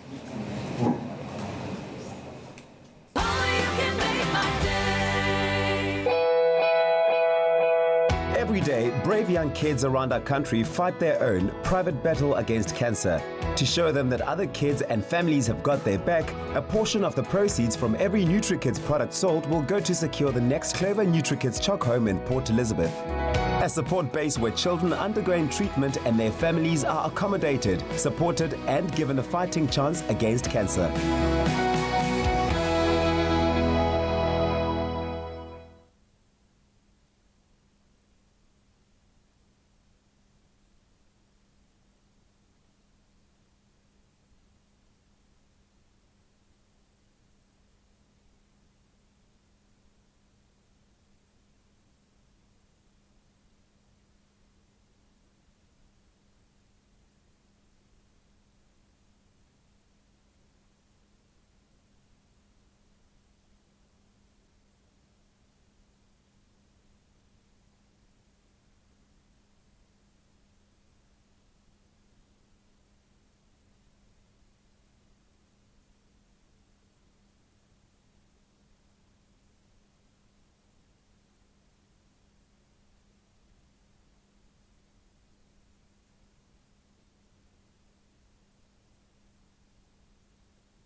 It's my feel-good breakfast show. Welcome back to Feel Good Breakfast Show, Expresso in SABC3, and I must just say the celebrations are happening this this weekend. It's going to be 27th. great. You know, we've got the Springboks coming up this weekend, but also we've got Diwali, and the thing is, it's such a beautiful celebration. So, Tare, Yours in Dance is a non-profit Bollywood dance performance troupe with dancers who specialize in genres that range from Indian classics dance styles of Bharatanatyam and Kathak to the increasingly popular dance styles of Bollywood and the Indian folk as well. So they join us in celebration of the auspicious auspicious Hindu festival, Diwali, that takes place on Sunday. And we have in our Expresso studio Anish Velodia to tell us a bit more about this incredible dance company and, of course, a non-profit organization. Welcome. Thank you. Anish, first of all, I really have to just take my head off and just say your style this morning got us also inspired. I mean, this is just taking it to a whole new level. You look absolutely amazing. But Diwali is coming up. It's the festival of light over darkness. What does it mean for our greater Hindu community? Yes, it takes place on Sunday, the 27th of October. It is a time that signifies good over evil. And it's a time for us to be reminded of our values, a time for us to be better human beings and to promote unity within our community. And unity is so important as well, because you know what, you want to speak the same language, and there's no better unifying language than dance. Absolutely. And I know that dance is quite an important and integral role in Diwali, but what is the key role for you in terms of dance and how it's celebrated? I think dance in itself is a celebration in Indian culture. We dance at festivals, whether it's a festival of religious nature or a cultural nature. Dance really is something that's special to us. As a dance troupe, you and the rest of your team do such incredible work to preserve the tradition and the culture of Indian performing arts. And why is this so important to you guys? I think it's a way of staying connected to our heritage, to our culture, and also through the use of Bollywood music, it becomes more accessible. To basically everyone. And you're getting it out there for everyone to be able to share in. And to enjoy and to appreciate, yes. Oh, man, this is wonderful. And the appreciation is all over, because I know that Diwali is on Sunday, though, but there are some other events, especially in Cape Town, where there more celebrations can be seen and experienced. So tell us a bit more about how Diwali will be spread across the country and celebrated this weekend. Yes, so on Sunday, temple services will be held through various temples throughout South Africa. It's a time for the community to come together and celebrate the occasion. In Cape Town, we also have a celebration at the Waterfront Amphitheatre. On the 3rd of November. It is a showcase of song and dance, and it's open to everyone. Entrance is free. So, yeah, it's going to be a diverse lineup of performing artists from around Cape Town. We will be there as well. And, yeah, it's an afternoon to celebrate Indian culture and the festival of Diwali. This is beautiful. Tare, you guys, we've seen you before. We've seen you lots of times before. Every time you guys go on a stage, you wow an audience. What's in the future? What have you got lined up? What secrets and things are you busy cooking up right now? Well, hopefully a new production in 2020. But for now, we are focusing on just performing and contributing to the enrichment of the community wherever we possibly can. It's wonderful. Wow, this is incredible, though. It's going to be an amazing weekend, though. And no matter where you're celebrating, Tare is such a beautiful non-profit organization as well. So make sure you unify with the language of dance. It's a language that everybody can speak, even if you just do this. It doesn't matter, because this weekend we are all celebrating. Well, hopefully that's not all you're doing. The ladies are going to show us a thing or two, and we should take some notes. I'm going to take a lot of notes, though. I hope you are too. This is Expresso. Sasco, baking together since 1930. Indian sweets served during Diwali play a central role in the celebration. Chana Magaj can best be described as a sweet, spiced and textured biscuit-like slice of baked goodness, of heaven, that is perfect. And I can say this because I've been secretly tasting it as we go. A cup of masala chai, it really is an awesome combination of flavors. Now, our Sasco top baker, Lundi Governor, now joins us in the kitchen this morning with her twist on this Indian sweet treat in the form of a Chana Magaj cake. This is so creative and so beautiful, and such a beautiful way of celebrating the Festival of Lights. First of all, can you describe what it is we are actually making? I think I've undersold it as just calling it a cake. This is so much more. So this is a chai spiced cake, and it has layers of chana magaj and cream cheese frosting. So yeah, it's really, really something. So we're going to be exploring, obviously, the cultural significance, but a great way to explore culture is through cuisine. And we have an opportunity now to create something truly remarkable, but a lot of ingredients. So I think we better get cracking. Where do we start? Okay, so we're going to start by mixing in all of our spices. So we have cinnamon, we have ground cloves, we have ground ginger, ground nutmeg. We're just going to put this all into our bowl. So it's a lot, but it's simple. You just... It's just a lot of spices, but it tastes really great at the end. So we're just going to give this a quick mix. And this is kind of the chai spice base. Yes, this is what's going to give the cake lots of flavor. Oh, lovely. Pop these there. We're just going to set this aside, and we're going to start mixing in our dry ingredients. Oh, that's lovely, eh? Okay, so we've got our dry ingredients coming together. We're going to add in our bicarbonate of soda and baking powder, and just a small pinch of salt. So obviously it's made really easy with our Sasco cake wheat flour, thrown together beautiful quality of flour to be baking with. And you want, when you've got a layered cake that's got so much to it, you want a lovely, beautiful light texture with the cake when it comes through. So we're just going to give this a whisk, and we're going to set this aside. And are you going to help me? I'm ready. I feel like I need to play a part here. So we're just going to cream the butter and the sugar. Okay. I'm just going to pour this in for you. Go for it. There you go. Okay. I think, you know, you kind of get an image in your head of Diwali being one of those celebrations where you kind of start eating and you don't stop. Oh, yeah. Stop eating. Why? It always happens a few days before the actual day as well. So once that's creamed, we're just going to add in our yogurt. Okay.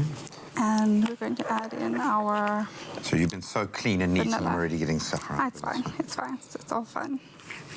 Okay. Once that is incorporated, we're just going to add in the egg whites. Give it a good mix. So we're going to add in 5 egg whites. Okay. Give that a mix. Great. Okay, so we're just going to...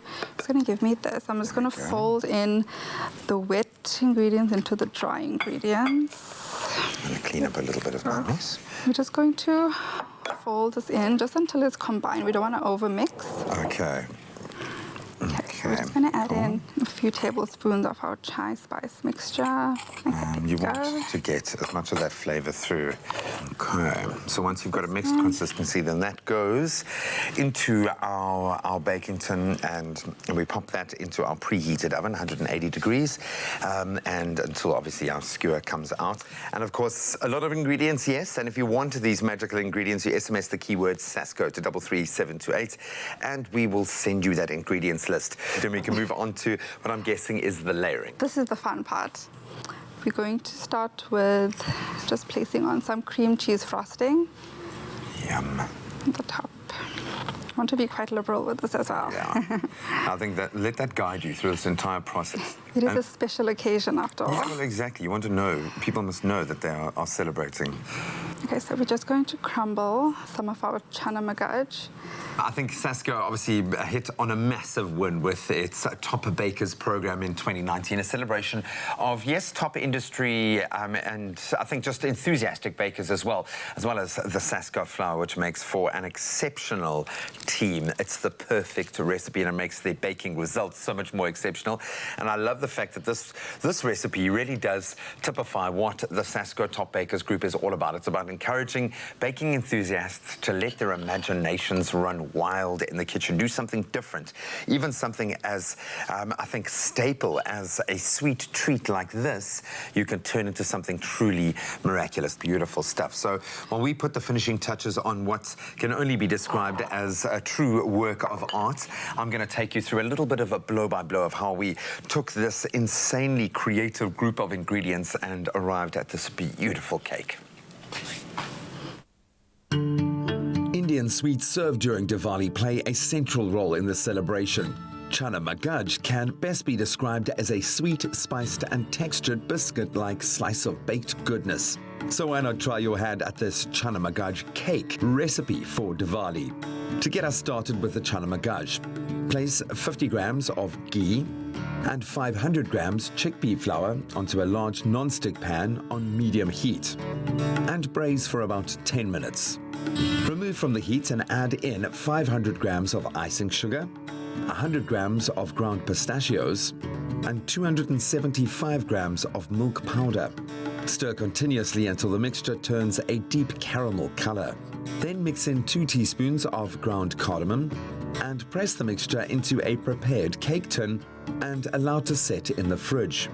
Next, for the chai spiced cake, add 250 grams of Sasko cake wheat flour, half a teaspoon of bicarbonate of soda, 2 teaspoons of baking powder, 4.5 tablespoons of chai mix, and 1 teaspoon of salt together in a bowl. Whisk to combine and set aside. Beat 170 grams of unsalted butter and 350 grams of sugar together until creamy and pale in color. Add in 5 egg whites and beat until combined. Then add in 120 grams of full-fat plain yogurt and 3 teaspoons of vanilla essence. Mix to combine. Add to the dry ingredients and fold together. Pour the batter into your prepared baking tin and bake for 25 minutes at 180 degrees Celsius until a skewer comes out clean.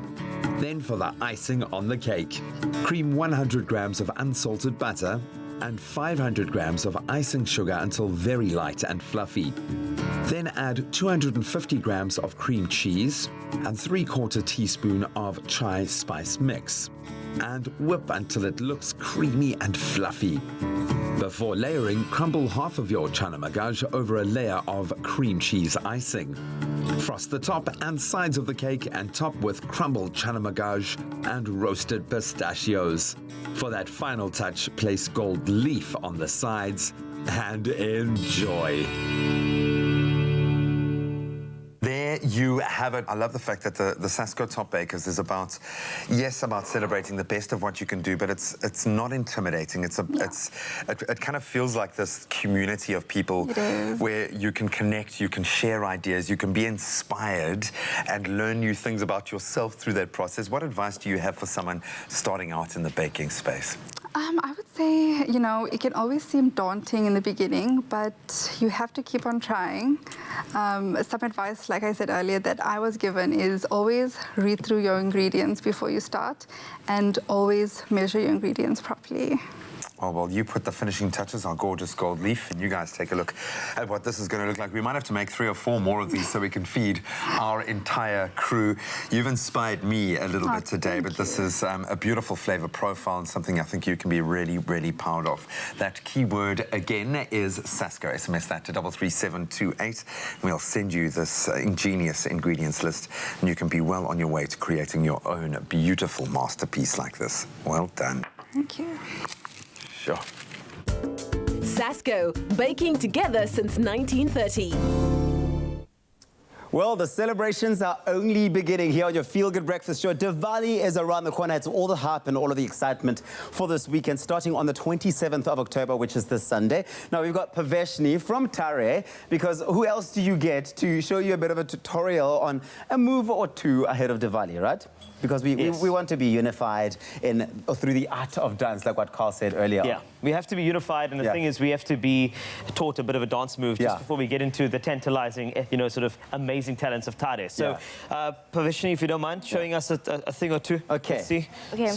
So, yes. We're going to be bouncing. We're going to be bouncing. What do we put on? Left leg. Right, you can just keep it here on the sides for now. Okay. So we're going to bounce, 2, 3, 4.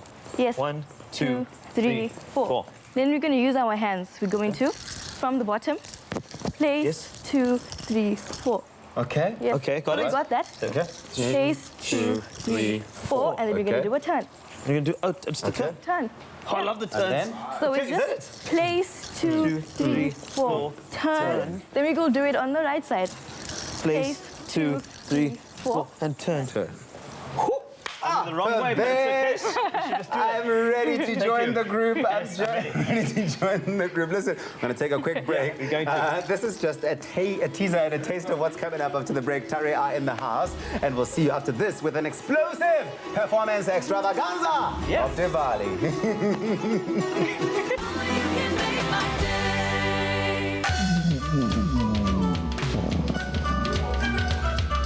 Nap time just got extra cuddly. Get a free cuddle pillow when you buy 2 bags of Hill's pet food.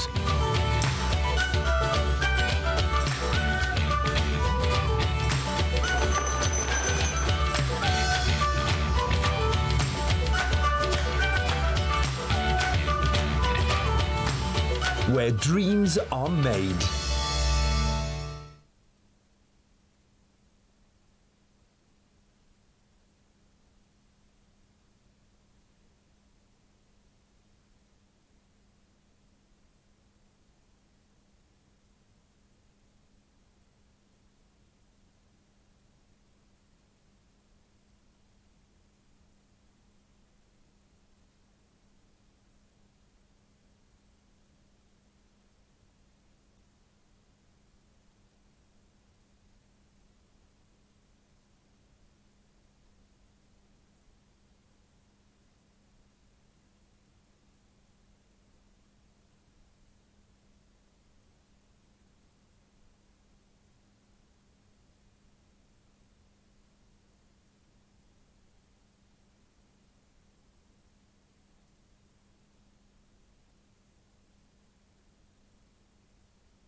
It's my feel-good breakfast show. We will turn your guilt trips into good trips.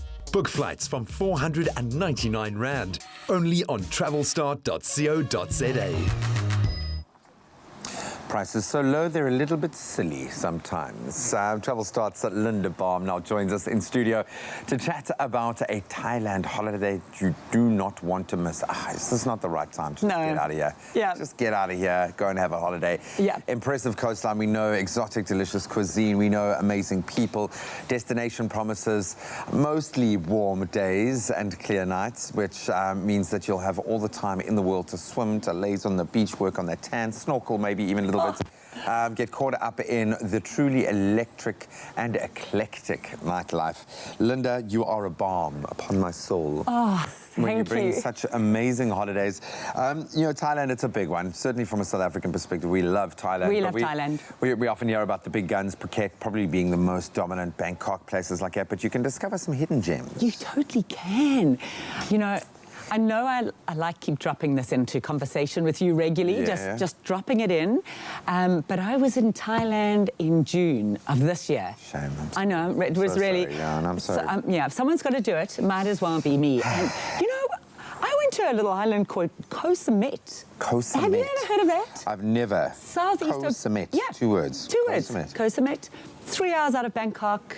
Little 45-minute ferry ride to paradise. Just phenomenal. The King of Sweden goes on holiday there every couple of years. I mean, that says it all, doesn't it? It's like his little island. And then Koh Samui, you know, if anything's going to be Koh Samet, it's Koh Samui. Okay. You know, just throw in the Kohs. And that is just, you know, perfection in my eyes. Perfection. Yeah, just from a natural beauty, it's amazing. But some of the best beaches in the world as well. In fact, with Thailand offering so much, what would you suggest? How would you build your itinerary? What suggestions do you have? Well, I think you've got to do a little bit of a research. Now, it's a bit ironic saying that because we've got a monsoon going outside here right in now, Cape Town. yeah. So when monsoon season there is something to consider, you can visit Thailand all year round. Yay, winning. winning. It's just determining where and when you want to go. So, you know, avoid the south over monsoon season. Typically from August to October, it's really quite wet. It can get hectic. It can get hectic. But other than that, you know, the rain is a bit of a welcome relief, as it's not here in Cape Town today. And they need it. And I forgot to tell you, I mean, there's the weather you need to think about, one. And then what do you love? I mean, you can go for...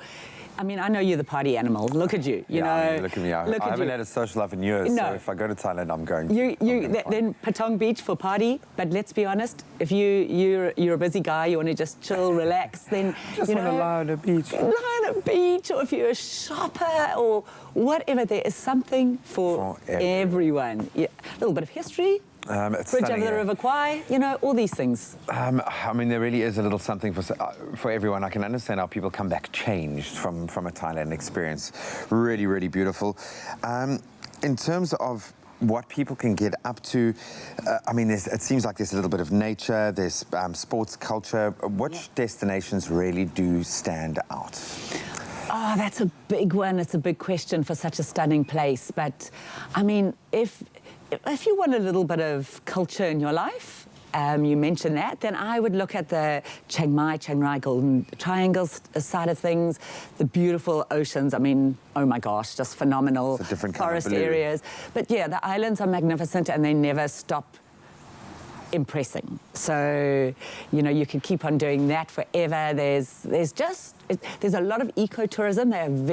Their green tourism is magnificent. Elephant sanctuaries, just beautiful places which are so eco-friendly, LGBT friendly. Like the Thai are just amazing. So wherever you go, they're going to look after you, and you are going to see it. Well, there's a reason why, not just South Africans, but I think the world over, why this has become probably one of, if not the premier beach kind of destination of choice. How can Travel Start get us there? How can you help us, okay, we are helping you. We are helping you. We are here for you, okay? So at the moment, we've got Qatar have given us an amazing 1,000 Rand off Phuket and Bangkok flights. Nice. Ooh, and a whole lot of other destinations. Just last night, I was at a Cathay Pacific function, and they feel so sorry for us Capetonians being in the middle of winter, actually when we're in the middle of summer, that they've got the direct flight coming out of Cape Town starting in the next few weeks. I think it's the 14th of November. And so they are giving great deals. So watch our website next week for deals on premium economy and business class. Hallelujah. Great deals. So that will all be on the Travel Start website. It's going to be amazing. There's just superb packages that we've got on there at the moment. A lot of activity on our website from today and then through to next week. Sign up for our mailers, hear all about it.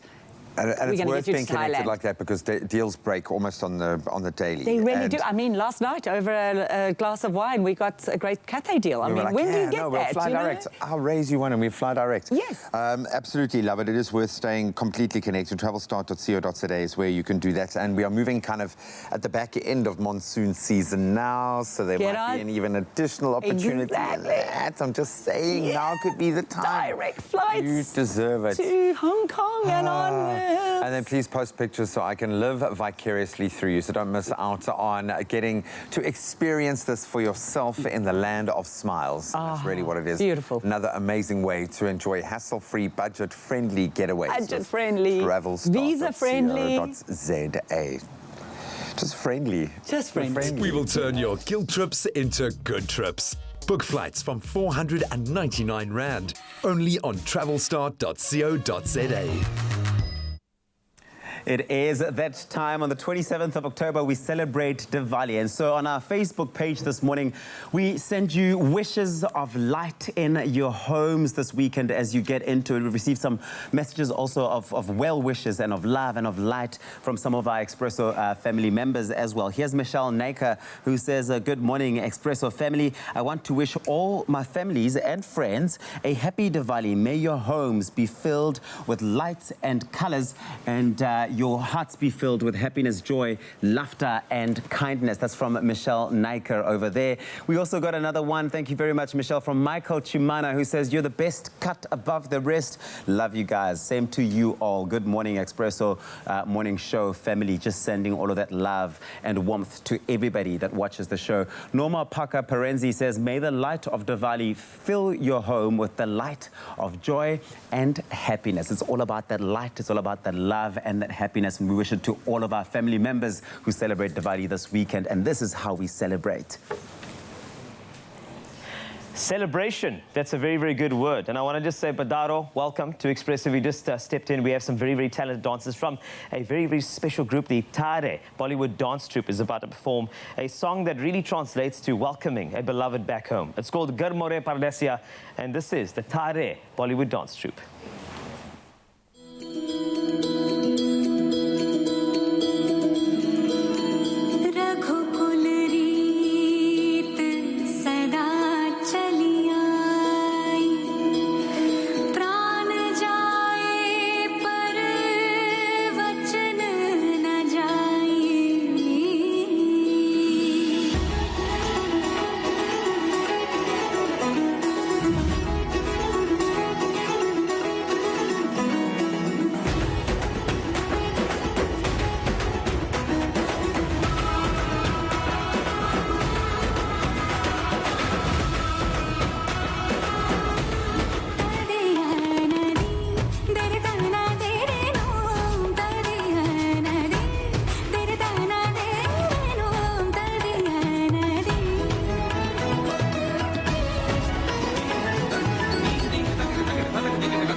Bollywood dance troupe. They'll be back again with another performance by that Ghar More Pardesia was absolutely beautiful. Stick with us right here in Expresso. Wow.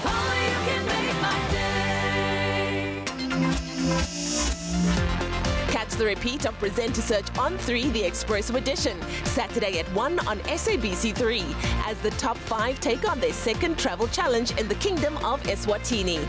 This is their last chance to win the judges' favour before the grand finale. Who will make the most of their time to shine? Catch Presenter Search on 3, the Expresso edition, Wednesday evenings at 7:30. Repeat on Saturdays at 1. The stage is yours. Own it.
Join former Miss World Dr. Raleen Strauss and the ever so suave Nico Panaggio as they host this year's Pink Polo presented by Biomedical Emporium on the 9th of November at Valdevie Estate. With proceeds going to breast cancer awareness, be part of SA's Who's Who saying hello to summer with a day of polo, fashion, sunshine and celebrity in the Winelands at the Pink Polo presented by Biomedical Emporium. It's my feel-good breakfast show. Pardon? It's going to leave like white marks. Nothing is happening. I don't see any white marks. What's in here? Oh. Invisible dry. Tested on 100 colors.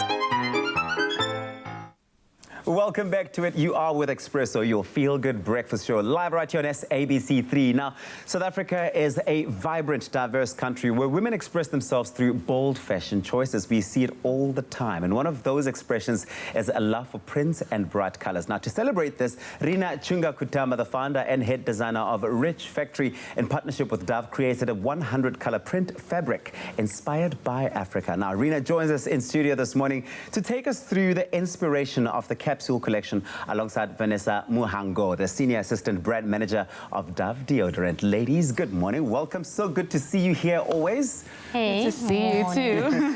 Yeah, Vanessa, you know, can you tell us about the inspiration behind this beautiful campaign we're seeing? So if you asked any woman if she'd be willing to spray antiperspirant on her designer clothes or any piece of clothing, she'd most probably tell you no. Yeah. Because she doesn't want any unsightly white marks on her clothing. So Dove has this innovative product called Invisible Dry, which is proven to leave no white marks on 100 garment colors. So that was really the inspiration behind this campaign, because we wanted women to be able to wear any colors that they want without having to worry about white marks. So we partnered with Rina from Rich Factory and designed a bespoke 100-color print, which was revealed at Africa Fashion International last year, worn by Nomza Mombata. There was such a positive response to the print that this year we took the campaign up a notch and we decided to refresh the print into 3 iterations. So you have the bold color and then you have pastels as well as black, white, monochrome. And besides that, we have launched the limited edition capsule collection. This is incredible. This is absolutely fantastic. I mean, you've already got my attention just at the fact that no one's ruining their designer wear. But Rina, we know that you are known for your ability to create these absolutely beautiful African print designs in these clothes. What prompted you to collaborate with Dove in this instance? Well, luckily I've always loved Dove, so the collaboration was such a natural one. In fact, the first time I called them, I was like, geez, guys, I've been dreaming about this my entire life because I'm so much about natural beauty. I'm so much about celebrating every single woman. So now we get to celebrate the African woman who loves designer clothes, which happens to be my client. Yeah. And like Vanessa said, last year we created a 100 colors print, which Nomzamo wore on the runway. There was so much attention around it that we just had to create more color options for people. And you know, December's coming up, and that's traditionally when us South Africans really want to go bold. Yes. So it's a good time to just launch just this little capsule collection that we've done.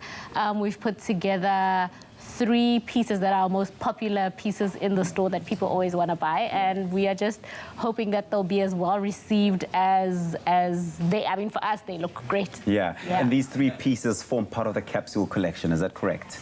Yes, these 3 pieces form part of the capsule Fantastic. Well, it's a show and tell, Rich. Whenever you come here, Rich Factory, rather, Rina, every time you come here, we're always just amazed at what you've got to show. And you've brought some items through Models Walk Right On. Wow. Take us through these looks and what they are. This is our famous asymmetrical mini skirt. So you can see we've mixed the original Dove print with one of our famous Chitenge prints. And it's going to come in 3 colors. So each of the 3 looks will come in the 3 different colors.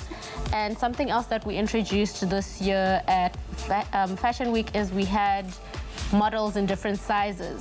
So the range is going to go from an extra small all the way up to an extra large. So we are accommodating everybody. I love that representation in fashion and in what's trending and what the women are looking to wear. This is absolutely bold. It's beautiful, but that's not all.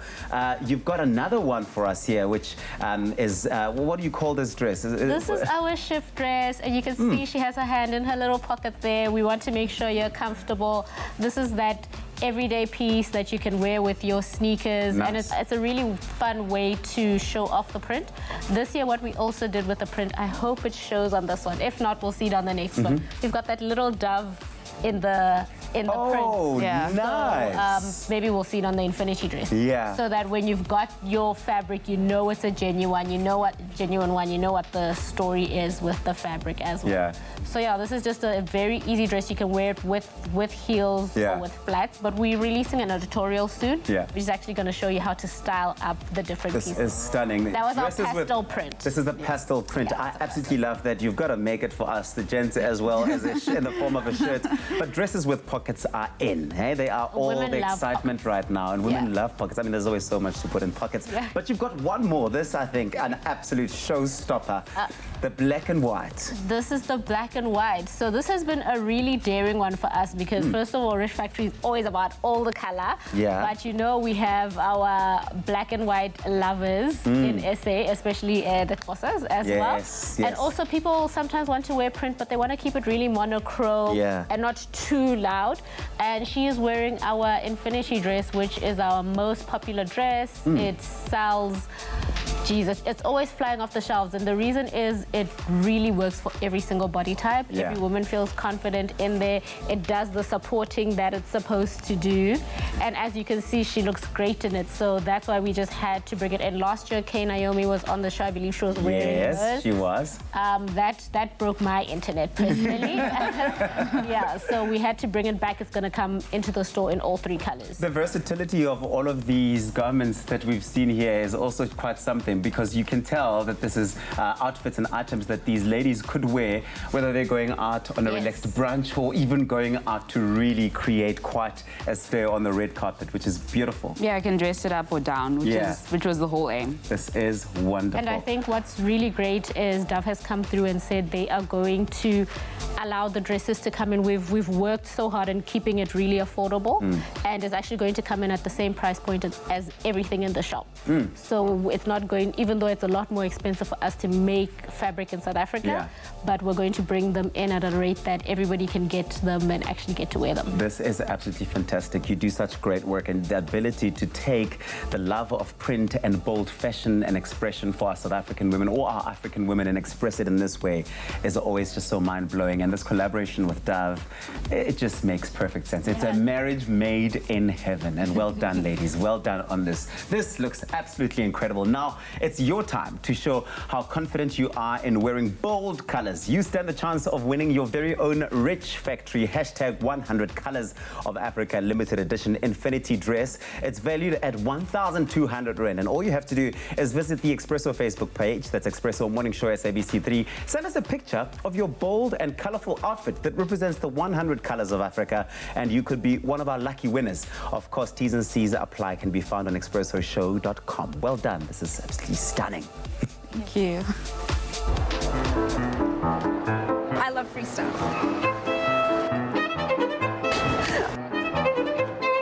Pardon? It's going to leave like white marks.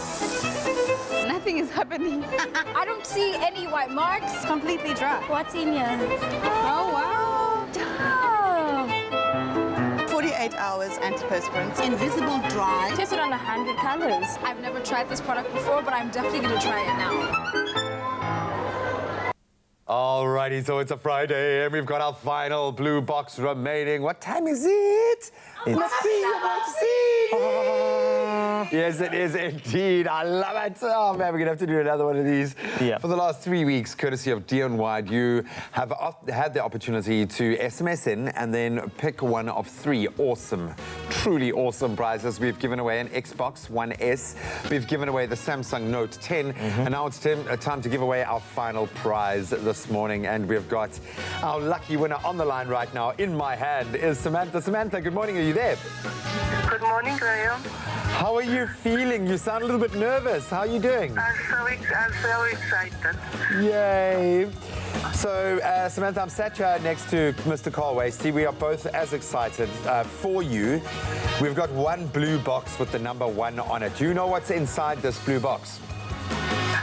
I think it's the Apple iPhone 11.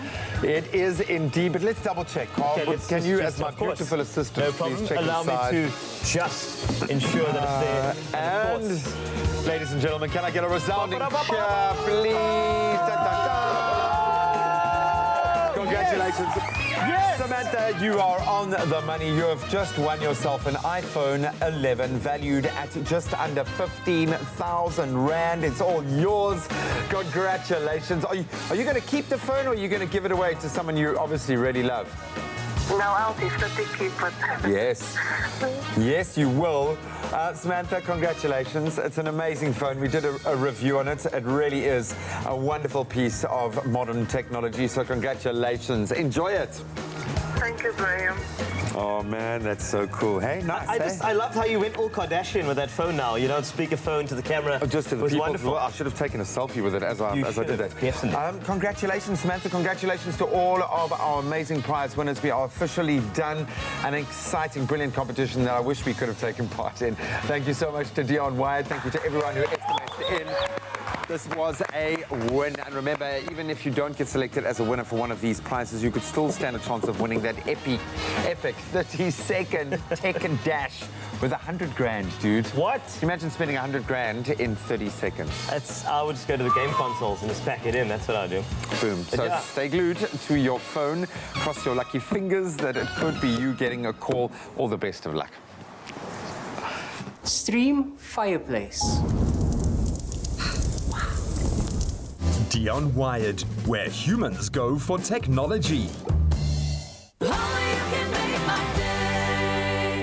Bring home more than just memories of Mauritius with Club Med's all-inclusive holiday packages for families, friends and active couples. Choose from 3 Club Med Mauritius resorts and save up to 15% on your December 2019 booking with their early booking bonus.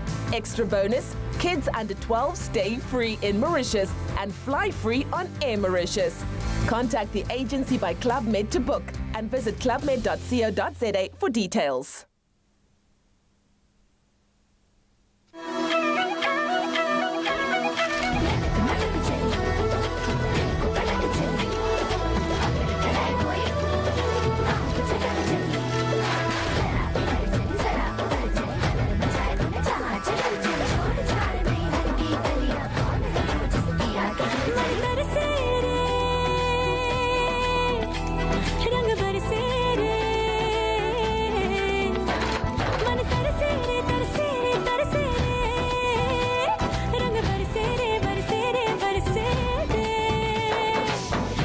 Kilo तेरे हूँ मैं निंदिया की चोरनी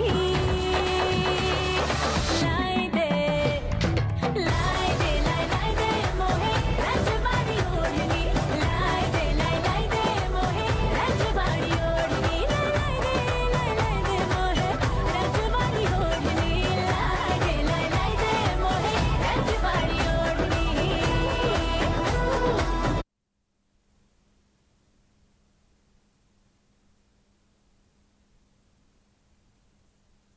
It's my feel-good breakfast show. Welcome back to your Feel Good Breakfast Show, Expresso here on SABC3, and still lots to come, lots of dancing, recipes that you need for this weekend. But of course, now we just check out your news with Tabiso. It's just after 8 o'clock. Let's take a look at those news headlines. A final look at that. The Minister of Transport, Fikile Mbalula, yesterday said South African Airways Technical, which conducts maintenance on aircraft, employed unqualified personnel to sign off on work, which led to grounding of 44 planes this week. President Cyril Ramaphosa has appointed recently retired Constitutional Court Judge Edwin Cameron as the inspecting judge of the Judicial Inspectorate for Correctional Services. Cameron will take on the role for a 3-year term. In international news, the UN has reopened its office in the Nigerian capital, Abuja, more than 8 years after it was destroyed in a suicide attack by the Islamist group Boko Haram. At least 23 people were killed then and dozens wounded.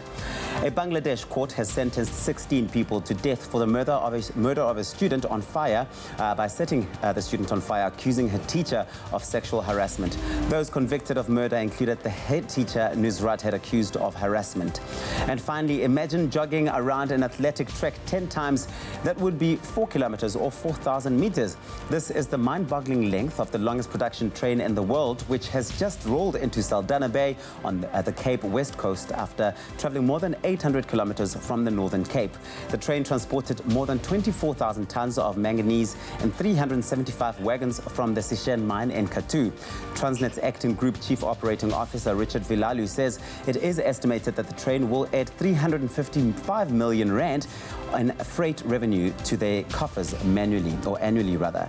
Train driver 33-year-old Elysia Clark says it's quite an experience operating the locomotive of the longest train in the world. And that's where we leave it for this morning. Here's a final look at your sports with Graham.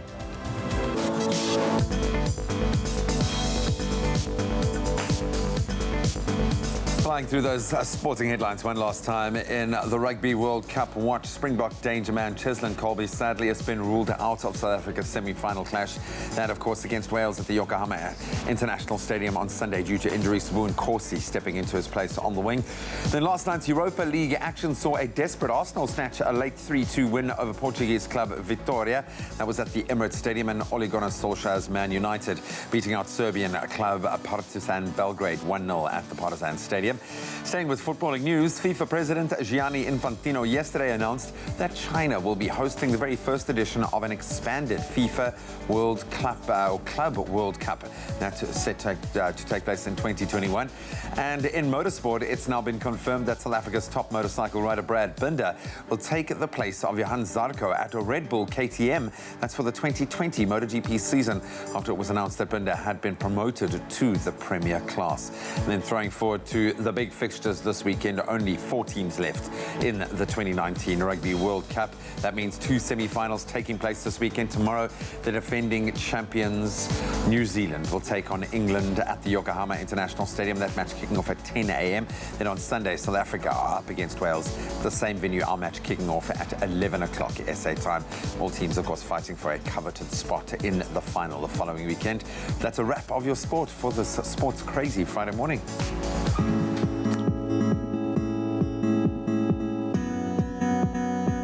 Quick look at your traffic now. Let's start in Gauteng at Sunny Hill on the N1 southbound. There has been a multi-vehicle accident before the Baklu interchange, obstructing the right lane.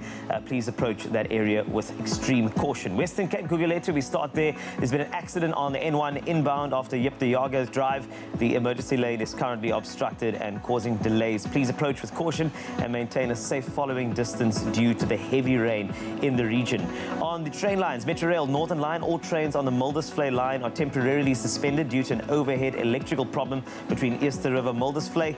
Commuters are advised to use an alternative mode of transport between Lynedach and Muldersvlei. That's for your traffic for now. Over to some weather. Here's Tabiso. a 0-fee account with 0 surprises. That's different. Money. Thank you very much, Mr. Carl Wasty. Now, we've asked you to send in your sunrise pictures. Thank you very much for sending those through. Casey Volhunter for your incredible sunrise from Balito. Abram Grindling for your sunrise from Port Elizabeth, as well as Pat Sinkel for your sunrise picture out in Durban. Dumiso Smith, what a stunning picture that you shared with us from Johannesburg. It's beautiful. We wake up bright and early, and we do this all over again on Monday. Get it through to our Facebook page, Expresso Morning Show, SABC3.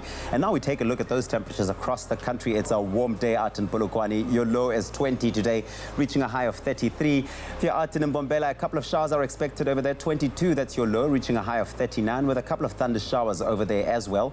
Heavy rainfall for Pretoria, 19, that's your low, reaching a high of 32, with thunderstorms expected for Johannesburg, 17, reaching a maximum of 30. If you're out in Mahikeng, it's times of sun and clouds for you today. 19, that's where you start off, and you will peak at 35 degrees, with a northwesterly wind traveling at 24 kilometers per hour expected for Klerksdorp. 15, that's your low, reaching a high of 34. And if you're in Kimberley, 16 and 31, that's your maximum temperatures. Bloemfontein, 14, reaching a maximum of 32, with the highest temperatures in the country for Richards Bay today, 20, that's your low, reaching a high of 41, a really warm day there. Pietermaritzburg, 13, reaching a high of 40, with high humidity expected for Durban, 19, that's your minimum, reaching a maximum of 27 degrees. Mthatha, times of sun and clouds for you, 14, reaching a high of 35. And if you're out in East London, it's 16 and 28 for you today. A light drizzle is expected for Craddock, 11, reaching a maximum of 30, with a southwesterly wind expected traveling at 22 kilometers per hour for the friendly city. Port Elizabeth, 14, reaching that high of 26. George, 13, reaching a maximum of 24, with the lowest temperatures in the country. Sutherland, 8, peaking at 14. Heavy rainfall for the mother city. Cape Town, 13, reaching a maximum of 17. And the rain will remain heavy until 3 p.m. today in the mother city. It will return on Sunday afternoon, so do brace yourselves. Keep your umbrellas ready.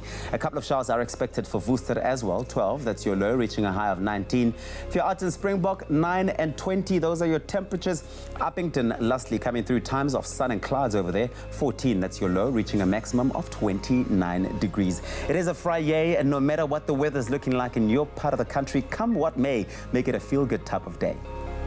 And if the weather's a bit cold, then why not add a bit of dancing? The Tade Bollywood dance troupe are still here to entertain you. And it's time for a bit of flavor from Rajasthan with a performance called Rajvadi Audini.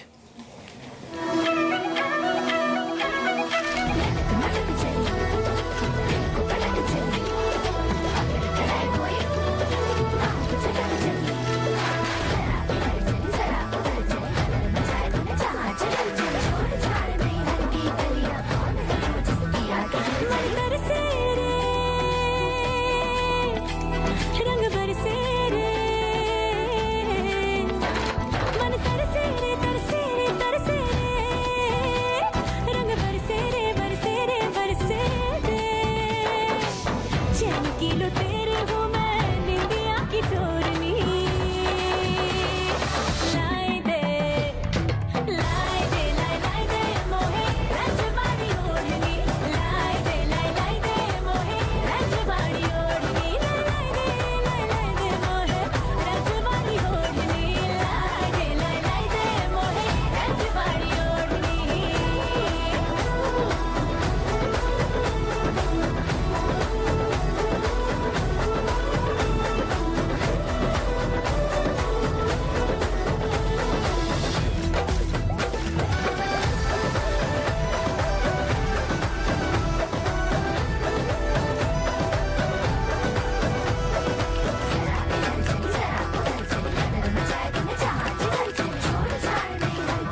Yes! Sorry, you just have to keep the pose. That's the idea. Well done to the Tare Bollywood dance troupe. They are absolutely incredible. Do look them up and support this incredible non-profit organization as we just dive into the rich cultures that South Africa has to offer. And of course, if you're celebrating this weekend, happy Diwali on Sunday. And you know what? I know that you're going to need some more. That made you a bit hungry. Culinary Hotline Bling, ting, ting, ting, is on the way. There's nothing smoother than winning when you buy Tropica. To enter for Tropica Island of Treasure Curacao, buy any size and your favorite flavor of Tropica in fresh or long life. Find the unique code behind the label or the sticker. Then follow the entry details on the pack and you could win daily prizes of airtime, cash, LG Q60 smartphones, 55-inch LG UHD smart artificial intelligence digital TVs, steam dishwashers, Caribbean tan hampers, or guest watches. That's more than 100,000 prizes. Now, for your chance at competing in Tropica Island of Treasure Curacao, record a video audition of yourself describing how you would outsmooth your competition on the island. Then, load that video onto Instagram, Twitter, or Facebook with hashtag TIOT9 or WhatsApp the video to 063-921-8395. And it could be you winning a share of 1 million rand plus smooth fame and fortune while flying with KLM to the Caribbean for this season of Tropica Island of Treasure Curacao.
It's my feel-good breakfast show. Call us on your cell phone. Culinary Hotline Bling. That can only mean one thing. Welcome to the Culinary Hotline Bling.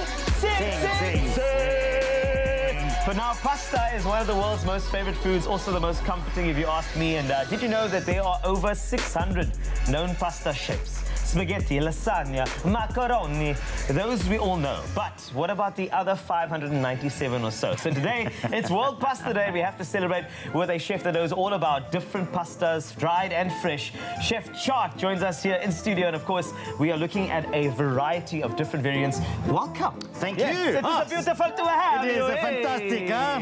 Fantastico. Fantastico. Chef Chart, please tell me, you know what, we're looking at a variety of different things over here. Before we get into any of the these incredible things, I think there's a big debate.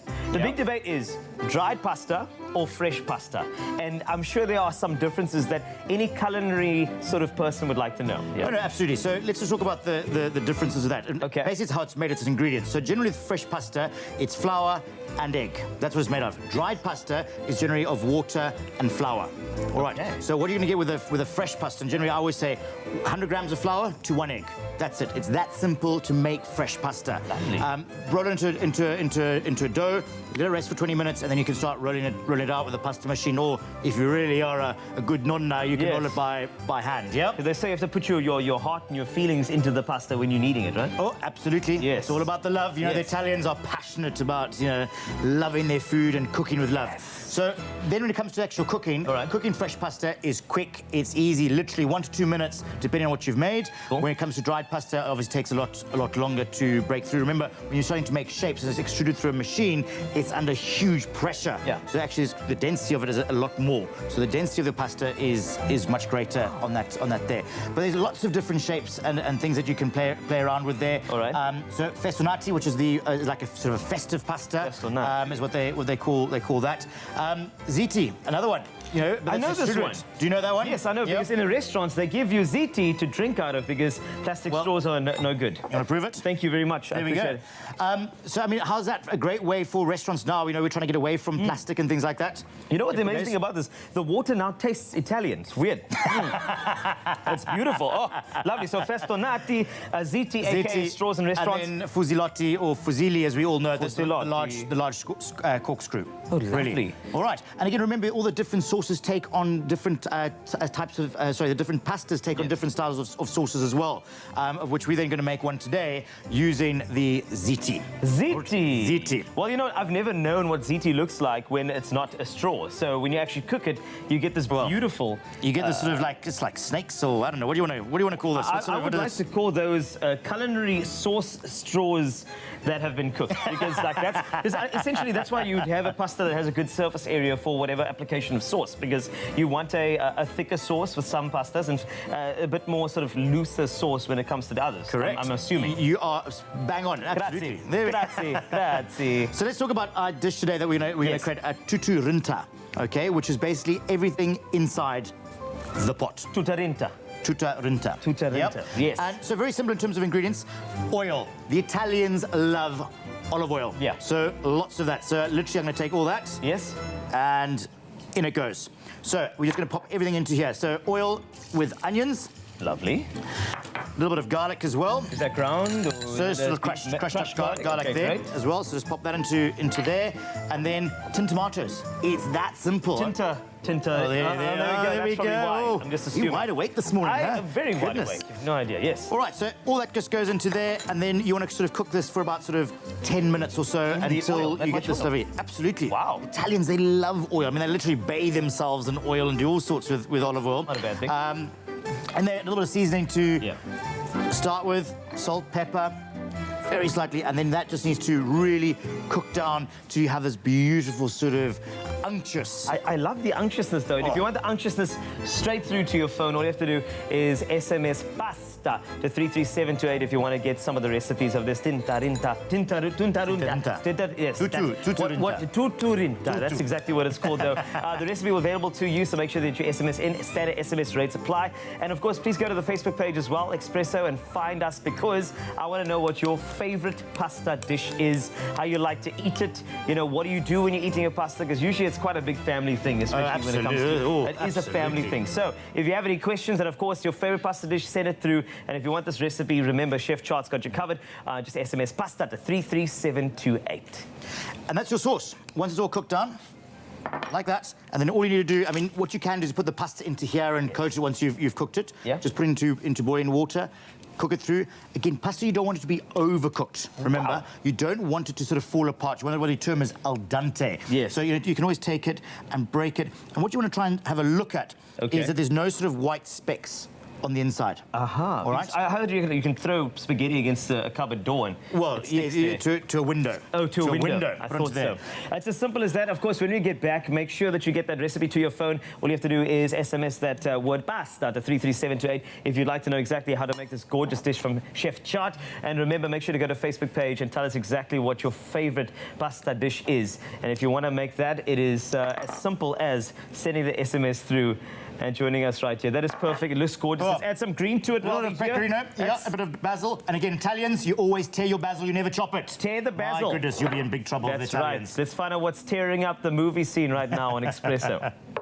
Well, no one's going to be throwing that pasta against a window. We want to be eating it, right? Perfect and ideal for this type of weather across the country. But now it's time for us to chat some movies. JP Sebastian is back on the hot seat this time around to review a movie. It's Escape Plan, The Extractors. This, of course, people have a bit of context to it. But do you want to set the scene for us? Yeah, so this would be the third in the Escape Plan series. Yeah. Look at this poster, by the way. Who goes to a movie this weekend and goes, that one? Like Sylvester Stallone, like this is true. 50 Cent, and Dave Bautista. 50 Cent, who is a hacker in this for some reason. But seriously, those dudes look like they would like to be engulfed in the flames by the looks of things. Like Stallone wants to call it a day. Bautista doesn't know how he found himself here. This is truly one of those graphic design is my passion type moments in poster design. This is horrible. I haven't seen Bautista in a long time, but hopefully the movie does a better job than what the graphic design work does, right? Let me tell you a bit about the movie. Tell us more about the movie. So, about the movie, I had to look up the synopsis before I came on to this live TV show because I couldn't remember anything of this weird fever dream, like forgettable movie experience that I watched the whole thing and then I had to read the summary. Like, what did I just put myself through? The third obviously the first one was the one with Arnold Schwarzenegger and Sylvester Stallone, and shame, Arnold Schwarzenegger actually had some sort of acting chops in that, but they put him on the back seat for this one. This is Dave Bautista, a second time around. I think he was in the second one too. And man, oh man. So look, you do know what you're getting yourself into. You see a poster like that and it's not going to be Dr. Zhivago, or it's not going to be even Paul Blart 4 probably. But yeah, it's just action. And it starts out strongly enough. Like, you've got now, fortunately, some guys who, and they did have this before in the second one, who have a kung fu background. So that's always fun to see. Some yes, sort of of course, because the fighting scenes are going to be good. Yeah, ideally. One of the guys, Jin Zhang, was a stuntman for Crouching Tiger, Hidden Dragon and Hero, which are two of the greatest movies ever made. And so you know that the dude knows what he's doing with his hands and feet. Yeah.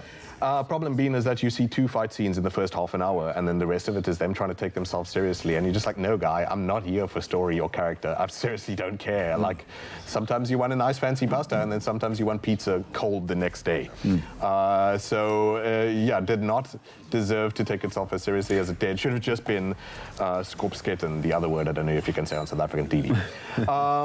And so your other problem being is you saw Creed, right? The boxing movie. Yes. So it's got Sylvester Stallone in that, and he's next to Michael B. Jordan, who's like an Adonis of a man. Well, the son of Adonis Creed. Apollo Creed, I can't remember. And so Stallone, you can, like, in that movie, you're like, man, this dude is old. Like, he's designed to be over the hill because that's his character. So when you put Stallone next to a dude who knows kung fu and is like spry, yeah, you get a sense that maybe, how much money do you have, Sylvester? Call it a day, man. Like, or do action that's different, like in a different vein.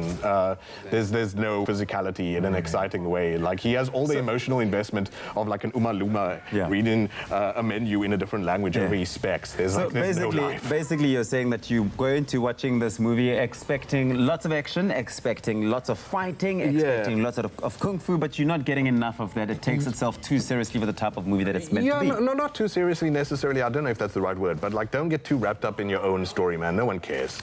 Just like, use your martial artists, use them to their strongest extent. And while Dave Bautista I love dearly, and he is so great in Blade Runner 2049, and he's going to be in Dune, and he's going to be amazing in that. He deserves better than this, than just doing boring shotgun scenes like Popcorn. I'm even scared to hear what it's going to be, but how many? I'm going to pull Stallone face as I do this. That's it. Adrian. 3 out of 10. Wow. Seriously. Like, 3 out of 10. If we had John Wick 3 this year, and that was magnificent, like, you can balance action and story that's just like slightly compelling, but not enough to be distracting. The tempo is so off, the editing is so off, the Your music message to them overworking. is loud and clear. They must just do better. Do better or just hang it. Say goodbye and just leave it there. That's JP Sebastian. Please Let don't us tell know Stallone I what said you that. think. If you've seen the trailer, hashtag Expresso Show, Expresso Morning Show, SABC3 on Facebook. JP put it here. Happy Friday. If you have $1 million or half an hour left in your life, then go for it. Thanks, guys. I don't know. I think we were shaming Sylvester. Come on, Adrian, coffee. Buddy, I've got to ask, because you know strangers to breakfast shows. Obviously, Yes. you've done those in the past, but this has been kind of, you've become all lackadaisical in your chilled afternoon vibes. The mornings, how are you coping with him now that you've been here for almost a week? Well, I can tell you that, I mean, the mornings are fine, but I'm going to look at Princess and say, Sisuam, didiniwe. Oh, didiniwe? And kaniwe Sisuam. Okay. Which is basically, I'm really tired and I'm thirsty at the same time. And you know, Princess always has solutions. What would you recommend? You need a shot of espresso. Oh, you're the gonna winner. wake you up. Do I do it all at once? Yes. Okay, that's fine. So, a beautiful. Would we call this an espresso or an expresso? It's an given the context. espresso. Espresso. Okay, here we go. Go for it, boom. Look at that gorgeous little mug and everything. Hey? Honestly, I thought this was a normal size mug for me. Turns out it's actually for espresso. I didn't even know. I wasn't even going to say that. I wasn't. I promise you, I wasn't going to say anything like that. Oh, this is Princess. Can I have one of those? Yes. With the giant mug as wanna well, share? please. Thank you. Oh, wow. Then you can see it in the small size. I wasn't going to say it. A taste loved by those who have tried it. McAfee, great coffee, simple. See you after the break. Only you can make my day.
It's my feel-good breakfast show.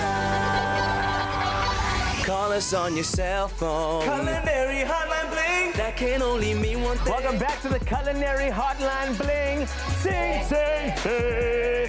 So, as you know, pasta is what we're talking about. Comfort food, no doubt. But of course, today's World Pasta Day, and we continue with Chef Chart. He was giving us some tips and tricks as to how to make sure that your pasta is absolutely incredible this weekend. So, as you know, pasta is a very, very good lining for a bunch of things when it comes to the Springboks playing this weekend. But absolutely, yes, but you do need to know how to this concept of al dente. Everybody who watches a cooking channel, they'll say, "Oh, let's make it al dente." And a lot of my friends are thinking that you actually dent the pasta, and that's exactly, I mean, not what you do. So give us some tips and tricks. Al dente itself, what do you do? In terms of what happens, you can see when it's sort of al dente, Yes. and then obviously when it's overcooked, you can just see how it's just sort of very loose, very flaccid. It just sort of doesn't hold its shape anymore.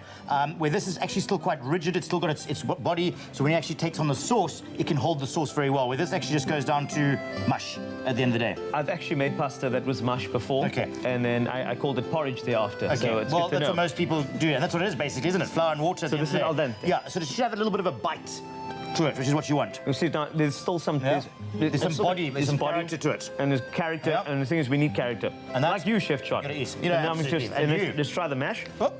Careful. So I mean texture. I can actually feel that this one, it's almost like the starch is, you know, kind of like it's cooked too long, so there's not water's like just been sort of absorbed by that there. So that's for your pastas when you've cooked them. So in terms of what we're going to do now, we're going to stuff some shells just now. Okay, what are these? Those are sort of just giant shells. Shells? There, shell pasta. Okay. So we're going to be stuffing those with a beautiful mushroom filling here. So what I've got here in the pan is some onions sweatened down. All right. Some garlic. I've got some mushrooms that are already pre-done, already pre-cooked. What type of mushrooms is there? Porcini, portobellini? You can use some porcini or portobellini, yeah, absolutely. Or just, you know, some good old brown mushrooms, lots of flavour comes from there. And beautiful. Mix all that together.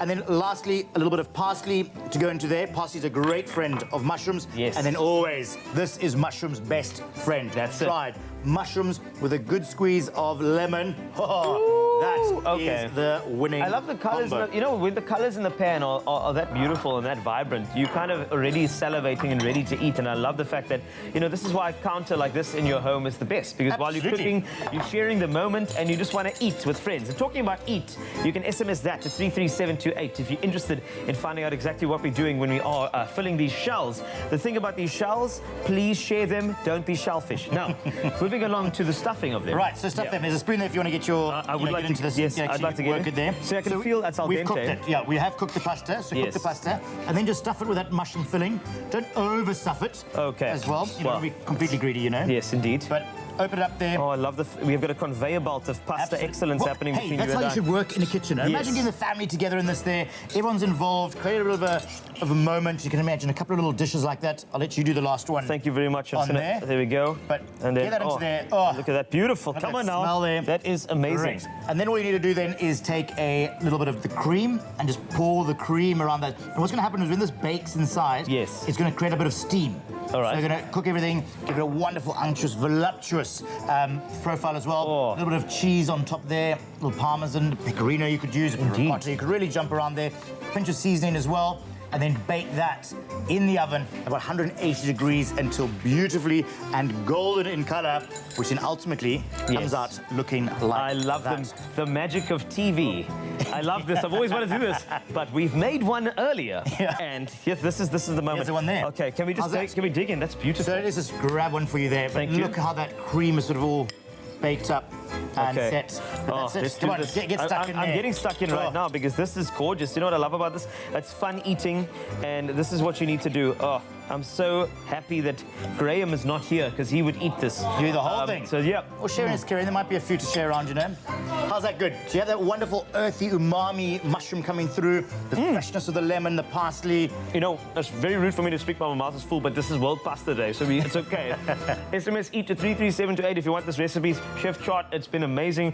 Could you add a drizzle of truffle oil around? Oh, look at you. I'm just asking. The bon vivant of the world today. Asking for a friend. That's what I do. Anyway, there's not much room left in my mouth to talk right now, but thank you very much for giving us what we need to know. World Pasta Day. Remember, on the Facebook page, tell us what your favorite pasta dish is, and we'd love for you to get the recipe from Chef Chart, which is, of course, eat to 33728 as I try and finish eating this beautiful, what are we calling this? A shell pasta.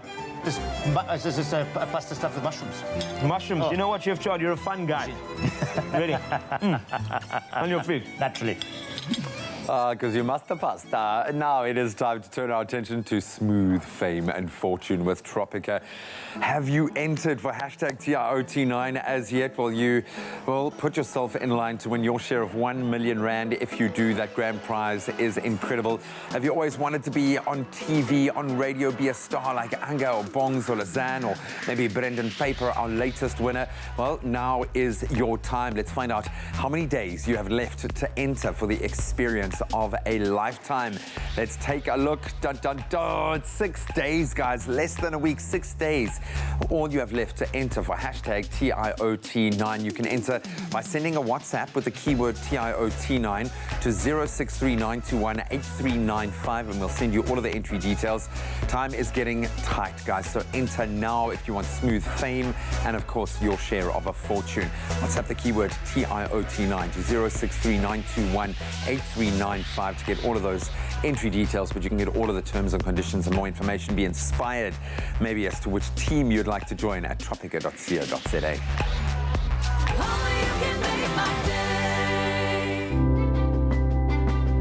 Science reaches for the truth. It works for the big and small, for the old and young. And with knowledge as our first ingredient, science is at the heart of our food. For differences you can see, feel, and trust. It all starts with science.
It's my feel-good breakfast show. Olive Pride brings a touch of pride and the natural beauty of olive oil to your table.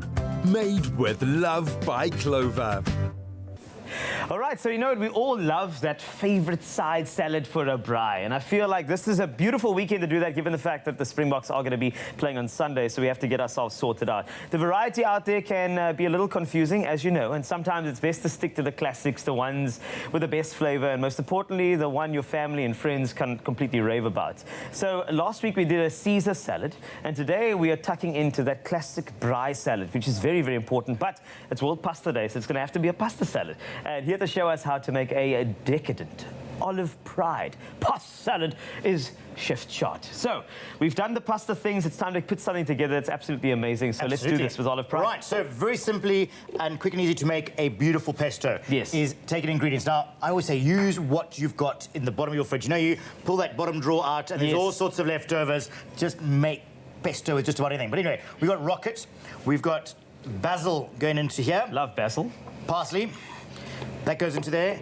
Rosemary, there's going to be a wonderful herbaceous note. This has got body, this has got character. Oh, I love that. It's like you, basically. That's what you mean. So kind. You know, that's what you mean. And then some sunflower seeds. But again, if you haven't got sunflower seeds, pecan nuts. You know that you got a little packet that's been sitting in the cupboard for the last couple of years? I have one of those right now, yeah. Exactly. There we go.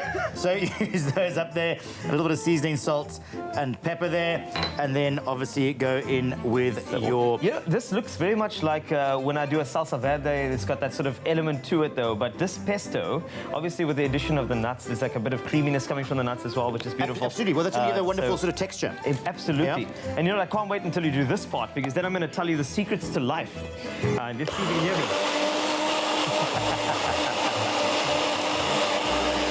I'm just kidding, it's fine, but lift it up. Ooh.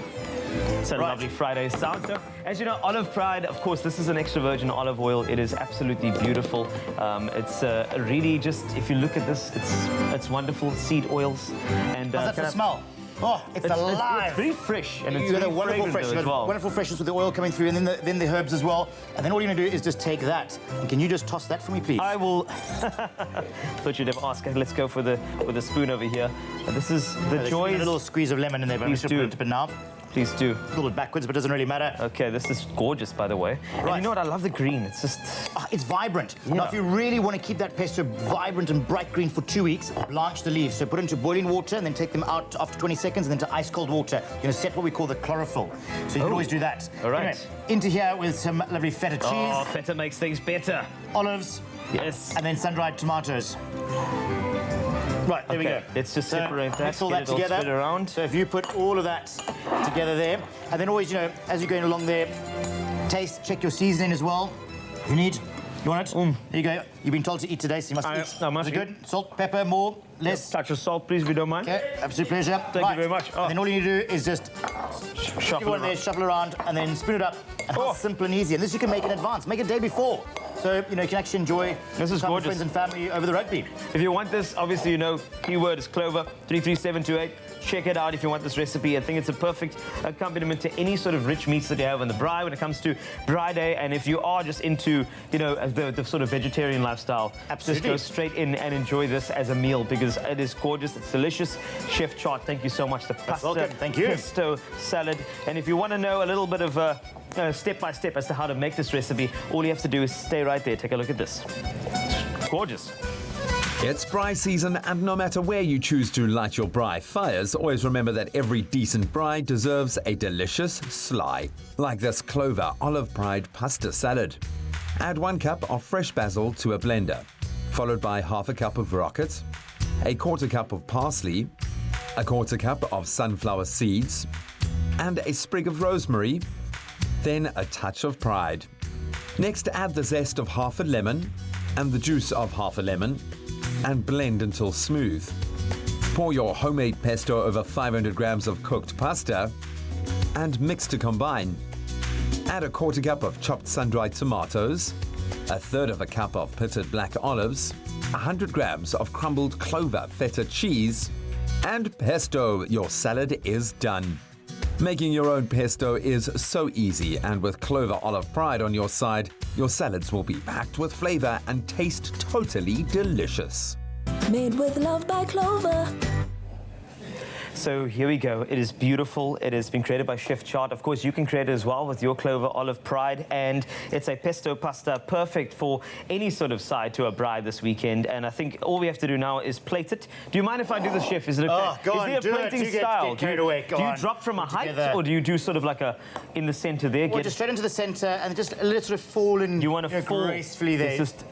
Well, you can get a little bit creative if you want there. Oh, look at that. There you we see go. how they just fall on top of each other. World Pasta Day. That is the whole idea. Recipe available, Clover 33728 if you want that.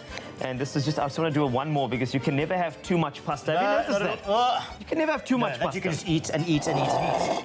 And this is the gorgeousness that we've created together.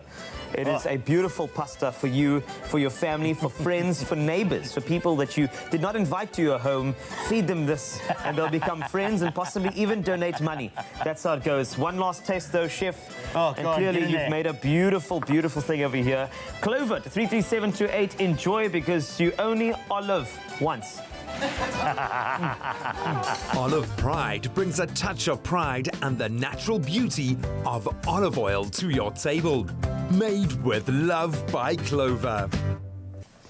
Oh, we're all salivating for that pasta. I'm really we hungry are now. I really won't lie. I'm starving and very, waiting very for it. hungry So now. please, Come on. where's Stevie on standby there to feed us? But our next guests, they have worked alongside artists such as DJ Zintle, Tamara Day, Busi Swa, Kalawa Chiquita, Rouge, as well as choreographer and SA Idols judge Somizi. They're called the Cutters. They are an all-female Cape Town-based group, and they join us to let us in on what they're currently working on. All of the excitement, ladies and gents, give them a big, warm Expresso Friday. Welcome. It's the Cutters. Yeah. Yeah, and you didn't put on there and regular on Expresso because you guys are like regulars. You are one of our favorites. Part of us. Absolutely love it, Maddie. Guys, welcome. Thank you so much for coming through and wowing us. I know you guys have got a busy weekend. It must be impossible. You get to every weekend you're doing a different show, different people. You've done some amazing things. Cape Town International Jazz Fest. You've been there to open the Sevens Rugby in Cape Town Stadium. What stands out for you as maybe one of, if not your biggest highlight? I think the biggest thing that we do every year is headlining High School Jam at the Grand Arena. That's cool. So that stage, because it's so big and it's an arena, there's so many people, I think that's the most exciting for us. I love it every year, and we've been doing it now for the past 3 years now. So we're most definitely probably going to do it again next year, and every year we plan something more exciting, and it gets better every year. So that's our most exciting act. That's the thing about you guys, that every single time we've had you guys on the show or even seen you on social media, your shows and your performances are always so reimagined all the time. I mean, it must be quite a lot of pressure to think about how do we make it exciting the next time around? How do you do that? What's the thought process behind every show? You see, well, for me, I think about it and I'll listen to the music. I'll think about what we did in our previous performance. And also, when I'm on stage, I pay attention to the people that are watching us, to their reactions. If they like the specific move every time that we've done it, I know we're going to do this move in the next performance. And so when I listen to the music, I think about how I can change the songs a little bit, mix other songs in it, and see how that goes. So it's mainly me just thinking about changing it all the time and how I can make it more exciting. And a squad of ladies who are ready to bring Every time I have a new idea, they are so excited to listen to it. And Is he a tough choreographer? Is he easy to work with? He's tough to work with, but we love him. We love him. have to say that now. Guys, you're going to be involved in Chinchilla in the South. Big Waves' own Leanne is going to be hosting. It looks like it's going to be an awesome lineup. What are you expecting from that? We are so excited. So we're going to be opening the show. Ooh. And then afterwards, we're going to be performing with a few of the artists that will also be there. Candice Scaletta, we're performing with Monique Martiz, we're dancing back up with Janice, Amy Jones, and then Jared Ricketts, he will also be performing. Oh, we love Jared, man. Chad Simon, he will also be there. DJ Reina is going to be blowing it up, so we're very excited. And then after all that, we've got to prepare ourselves to close the show again. So we're bringing... Start the after party. We're bringing two exciting performances. We're very. And what have you got lined up for us here on your Feel Good Breakfast show this Friday? Today we're going to be giving you a little taste of what we're bringing to Chinchilla this weekend. Yeah. So all I'm saying is this dance is only for the single ladies. Oh, you don't say it. So you can get tickets for Chinchilla in the South at Quicket is the place to go and check it out. But we'll give you just a little taste of what you can expect. It promises to be an awesome party. Why? Because it's being opened and shut down by the Carters. We love it.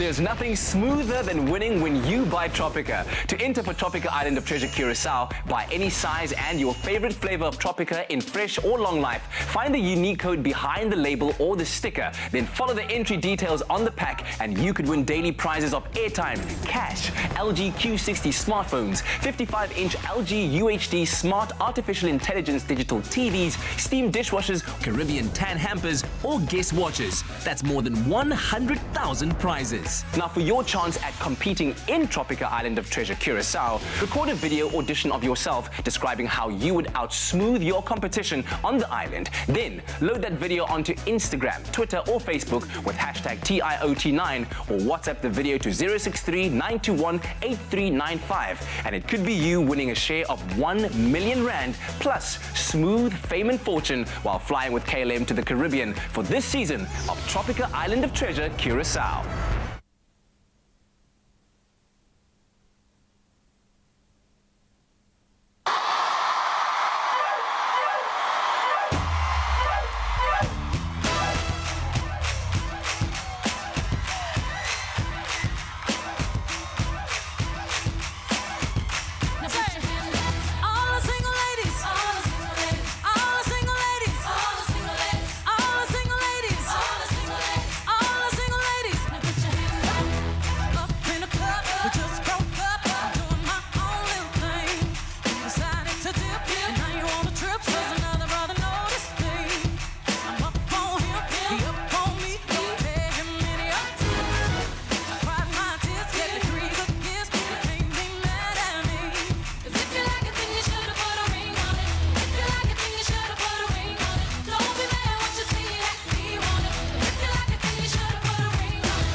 Put your hand in his face.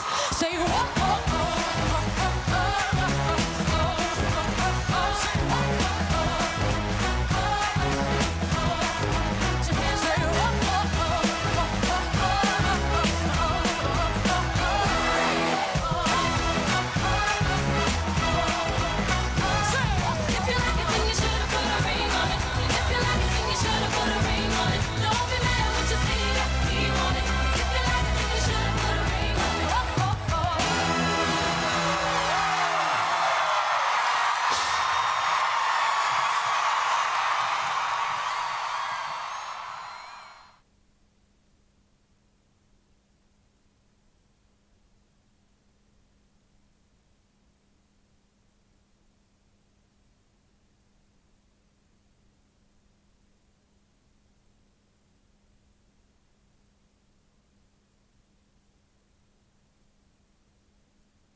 It's my feel-good breakfast show.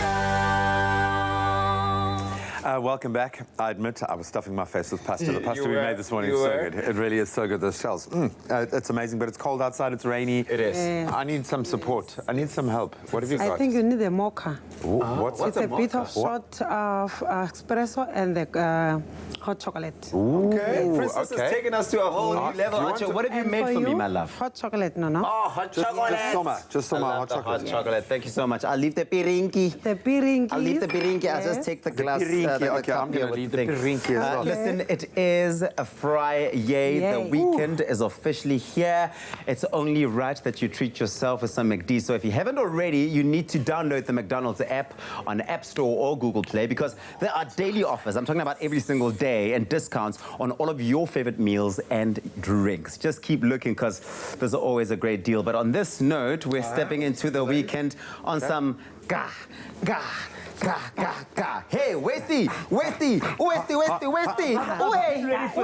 Just letting you know, it's a Friday dance, and I'm telling you that this group behind me are going to be performing in Cape Town at Chinchilla in the South. Get your tickets at Quicket, but I think it's only time for us to kind of just shake it loose. We've cooked for you. It's now to get the dance and cooking. This is the Carters right here on Expresso.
Put your hand in his face.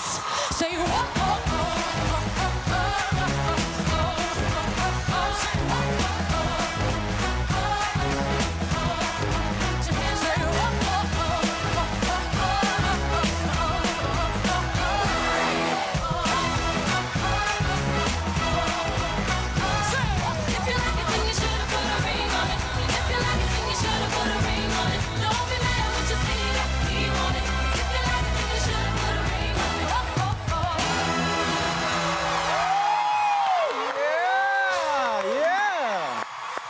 Thank you very much. Thank you so much. It's fine. Don't stand. Oh, it's them too, but it's mostly, I'm just kidding. The Carters are super talented. Make sure you go and catch them at Chinchilla in the South in Cape Town.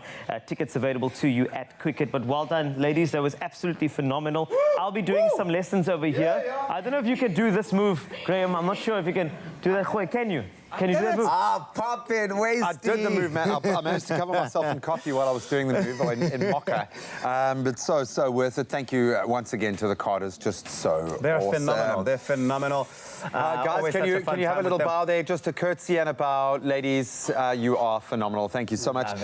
So just a very quick reminder, guys. We are going to move to 140,000 meals, hopefully, this weekend. We're going for the next 30,000 at IPIC Shopping Centre in our hashtag 1,000,000+1 meal campaign in partnership with Rise Against Hunger. But I need volunteers to come out and help us pack. Such a vital role you guys have been playing. You've done something amazing. We only did 100,000 in our entire campaign last year, and we're now already approaching 140,000. It is massive, and these, of course, going into the bellies of little children that would have otherwise not received anything. So it's massively important, but we need your help to help us. So come roll up your sleeves. You can pre-register at rahafrica.org. Just click on the events tab, or you can just simply rock up at the IPIC Shopping Centre in Sonneke. Come have a lot of fun, share in the love, some great performances. Just be a cool human being. And I love you. Thanks so much. Be a cool human being. I love and then that. Booker! Come on! It's on and we are stronger. Where are you going to watch the rugby? I'm going to watch it from wherever I find myself. I don't know where I'm going to be that time, but wherever it is, it's going to be a vibe and there's going to be a TV and I'm going to be watching there. It's going to be awesome. Now, hashtag stronger together indeed. Carl, we love you, man. Love you more, man. No, we love you the most. We are stronger together. Guys, have a fantastic weekend. Please share with us whatever you get up to. Hashtag Expresso Show. @Expresso Show is the handle to use. And we will connect with you again bright and early on Monday morning to hopefully announce a resounding success in the rugby. But never forget how much we love you. Adios. Cheers. Mwah. Mwah. Mwah. Thanks, guys. Expresso Morning Show, made with love by Clover. Another feel-good production.